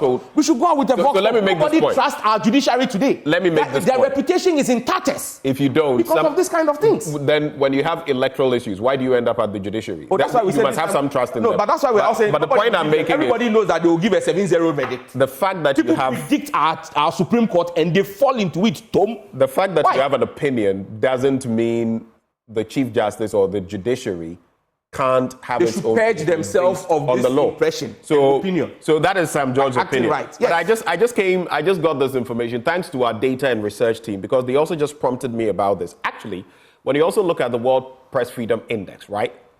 And thank you, Anthony Menu. I have to give you your props. If you look at the contributors and indices, right? Political, actually, in 2024, our scores, apart from one, all the other areas we have diminished. So political in 2023, the score was 61.88, so from 2022. In 2024, our score is 59.5. On the economic front, 47.94 in 2023, 47.92 marginal in 2024. Legislative, 79.62. It's now 74.41 in the latest one. Social, 79.98. It's now 73.41. It's only on security that we've made gains. 61.25 in 2023 and now 82.94 in 2024. So that's actually the only one where we've made an increment. Because he learns everything I said. I just brought that in. It's a fact. Relax. Let's quickly look at this as well. So, are you optimistic that just to wrap with LGBT? Yes, and I'm saying that whether the Chief Justice and the judiciary choose to be in the pocket of the executive or not, the Constitution. You don't have any. I have not said they are. I said if they choose to. See, I use my words very carefully. But if they choose to, but you are. They can choose not to. It's suggested. They can choose not to. They can choose to. It's their business. But as members of Parliament, we also have a constitutional mandate where I can table that bill and pull for a 2/3 vote in Parliament. And that's what I'm saying. You think you'll get the 2/3 vote? Oh, wait, we'll get there. We had a unanimous vote the last time, didn't we? You would see where we'll go again. It was unanimous because people were not allowed to vote in secret. No, and who would have dared? When the speaker asked? When the speaker asked anybody stand up to go against it, did you see? It was because of certain reasons. No, Benjamin, and that's what I'm saying. The 2/3 vote is not a secret vote. The standing orders of Parliament are clear. You only have a secret vote on 3 occasions: when you are electing a speaker, when you are approving a minister, or when you are removing a minister or the president from office. Those are the only times our votes are secret.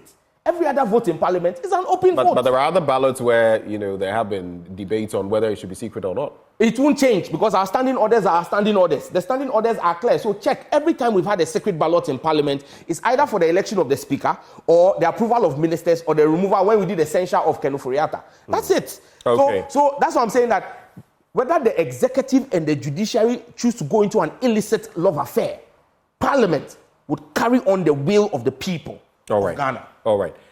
So you are expecting but they must purge themselves. They must purge themselves. The Chief Justice must show us that what the Deputy Attorney General claimed in that meeting at the Flagstaff House is not true by calling the Richard Sky case. Why is she holding on that case? What is holding her back? Let's talk a bit about election 2024. Walk her face. Election 2024. We have limited time. If you want to help us address them, then I suggest that you make your submissions bite-sized. Election 2024 is coming. Some people feel that the EC must be above the board, and in fact, all of us do. But there's that issue with the BVDs and BVRs and some being let out that your end, the minority has had to complain, lament about when it comes to IPAC. Tied to that are the happenings of Ejiso. You did not contest there, but we saw that incident with Professor Kingsley Nyako in Semenfua. What is the correlation as far as the EC and the political dynamics are concerned? Your thoughts? The Electoral Commission has a responsibility to purge itself of the perception of bias by its actions, not by its press releases. The Electoral Commission has given multiple explanations, each contradicting itself on this issue of BVDs. And the Electoral Commission has not been able to respond to the critical issues raised by Imani Ghana, not even the minority, Imani Ghana, on the disposal of those so-called BVDs and the processes by which they were done. I mean, those BVDs are not old newspapers that you are selling to Kofi Brookman sellers, vendors. No. In the past, do you know how they've been disposed of? Quick question. In the past, do you know how they've been disposed of? Well, not in this manner. Do you know? As far as I'm aware, I'm not aware that any BVDs had been disposed. Because don't forget that the first time we did biometric was 2012. And it is those machines that are being disposed of. So this is the first time it's happening. Because they say it's the 2012 BVDs that are being disposed. And that was the first time we actually did the biometric verification the way we've done it. So it's not like there's been an antecedent. This is it. You know, and the Electoral Commission and its posturing and its behavior, like Professor Jane Nana Opoku-Agyeman said in her speech at her outdooring, where she said to the EC, it is in their own interest to act in the interest of democracy, because we will not countenance any acts of bias by the Electoral Commission. And you see, again, if Ghana was a functional country, my colleague, Honorable Kingsley Nyako, by now should have been invited and arrested by the Office of Special Prosecutor. Who? Kingsley Nyako. Your colleague, yes. the Kwadaso legislator. Yes. He should have been what? Arrested by the police? By the Office of Special Prosecutor. Because the law gives the OSP the power to do this. And you've seen the OSP invite parliamentary candidates who gave money to delegates, who have come out to say they gave X amount to come and prove how. How is it? And again, kudos to Joy, because it was your cameras that captured it. Your reporter was giving the story, and we saw it happen on your... I say it was fortuitous. It was by chance that we... Yeah, but I'm saying kudos to you. But we got it. Yes, we got it all kudos to you. If it wasn't for your reporter doing his job and filing his report, we wouldn't have seen it. If you had chosen... And the cameraman also. Yeah, the cameraman and all. So, I mean, because there we saw it on tape. And now he says he was handing over water to them. What? Does he work for Ghana Water? I don't know about handing over water. He said what he gave to them was for water.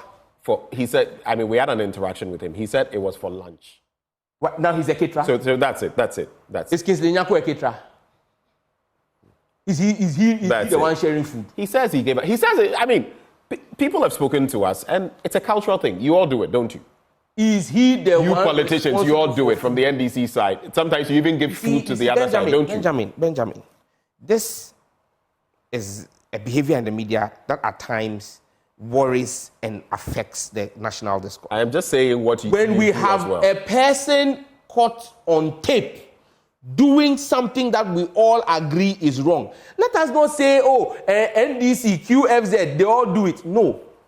I give food. I don't give envelope.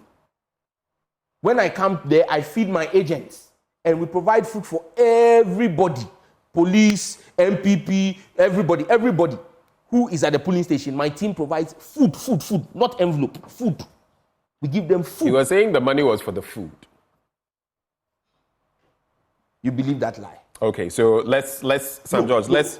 Benjamin, are you looking before God, your creator, and telling me that you believe that childish lie? I don't think it's about what I believe. It's about what he said. It's about what the facts are. Okay, so just leave us with this. We can't go into Cecilia Dapa because but are you disappointed about the AG's directive to Yoko and, the NCA and the internet cable cuts issue? This could happen again. In terms of the infrastructure, what are you expecting to see on that? Are you disappointed no real moves have been made on that front? We have a minute. The infrastructure for telecoms are huge. And again, like I keep saying, what we need to do as government is lobby more cables to land in Ghana. I mean, what happened the last time? So are you going to lobby? Trust me, is a once in a lifetime kind of thing. But we must learn and build redundancies. We must have more cables landing. It's not me to lobby, it's the Minister for Communication who is supposed to lobby, and the NCA and government to bring in those cables, because I won't sit here and ask government to build those cables. Those cables cost about $14 billion to do, so we can't do that. On the Cecilia Dapa case, it is most... But do you have any updates on the repair work?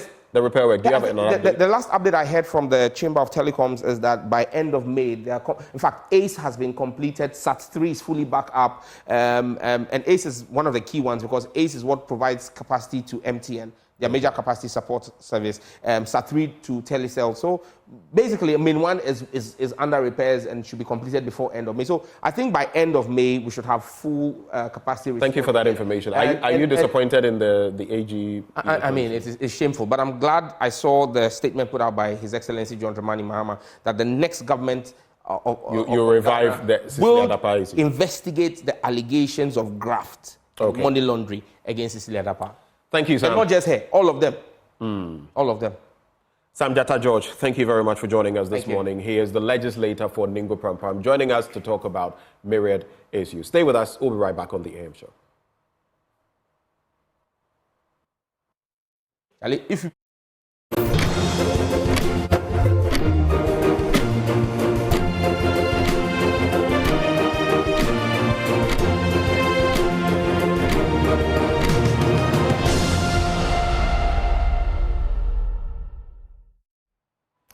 Thank you for staying with us right here on the AM show. And I hope you enjoyed that all-encompassing conversation with Sam Jatta George and the information Minister Designate of Information, Fatima. It's time for us to wrap up the conversations with one last one with some beautiful-looking women from the Methodist Church of Ghana. And they call themselves Imebuno Apomodeng. It's a fellowship and association of women who focus on educating young women on how to be well. Did I get it right? You're welcome to the studio, Celestine, Anne, and Ava. Thank you. So, what is Imebuno Apomodeng all about, Celestine?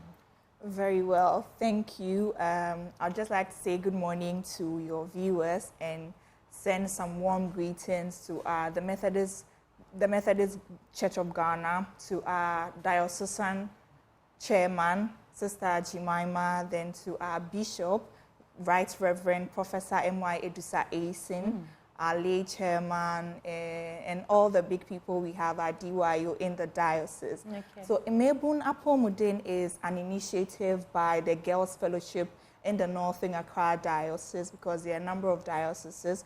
The leadership of the diocese thought that we had been on the ground, and as an organization that is in charge of young people, we thought that let's bring this initiative up to educate young people on their reproductive young well-being, so teenage pregnancy and STIs. Okay, so that's your focus, educating young women on reproductive health issues. Very well, not just women, but young people, so both male and female. Okay, and how long have you been doing this, and what are some of the successes you've chalked over the years? Okay, so thank you so much for the question.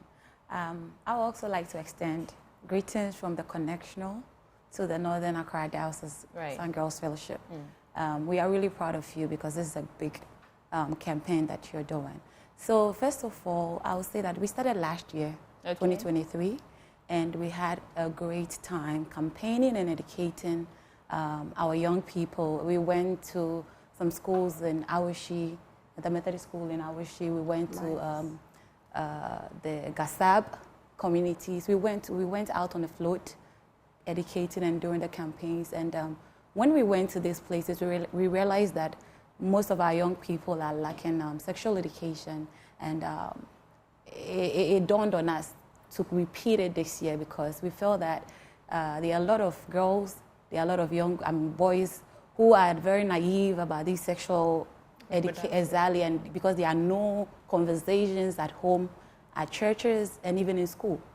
We realized some teachers are even having fun with these kids. And, it became something that we really wanted to champion on Okay. So, yeah. So you have campus stops educating these girls on reproductive health issues. Right. Can you shed some light, Eva, on what you educated them on? I'm sure we have some of these young women watching us right now, but make it very brief for me. What are some of the things that you talked about? Okay, so thanks. And I want to extend a warm greetings to the Northern Accra Diocesan executives and all the Girls Fellowship members in our diocese. So when we went on ground, we educated the girls on the fact that they don't know anything about sex. You know, as Christians, we feel shy, even the parents, discussing these things with our kids. But the truth of the matter, they are doing it. Okay. Behind the scene. Okay. So like we turn out to be people, we go to church and our lifestyles are different. Right. And then when we come to the communities as well too, our lifestyles are different. So we told them, we educated them on, in case you are into that, the things you are supposed to do to prevent this STIs. Okay. And also if you have not done it, the best practices of abstaining from it. Okay. So these are the things. Well, congratulations in advance. So what's new this year? What's the future for Imebunu Apomodien this year? What are some of the things we should look out for quickly? Very well. So this year, it's all about expansion. Okay. When we went on the ground, like Eva mentioned, we realized that it is just more than what is happening. And some of the causes are that it's just social media. It's actually the realities happening. So this year we are looking at extending our arms to many schools more than we did last year, and to many communities still on the campaign and the education against teenage pregnancies and STIs. All right. And finally, if someone wants to reach out to this organization, the Methodist Girls Fellowship, how do they get in touch with you? Okay, so first of all, we have our social media platform that is Northern Accra Girls Fellowship. And we also have contact numbers and emails and all of that. For the contact number, it's 054-3020-362. And that's Please take that again. 054-3020-362. And that's our diocesan chairman, Sister Jemima Kumsing. That's her number. Okay. So any inquiries about Methodist Girls Fellowship, Imebunu Apomodien, people who would like to support us, that's the number they should reach out. All right. to. Thank you so much, Celestine, Anne, and Eva. And hopefully you can invite me on one of your campus stops to share what I know about. Sure, we will. We will. But thank you for staying with us. This is how we're wrapping up on today, Friday's edition of the AM show. Benjamin and I are back in a jiffy to wrap it up properly. Stay with us.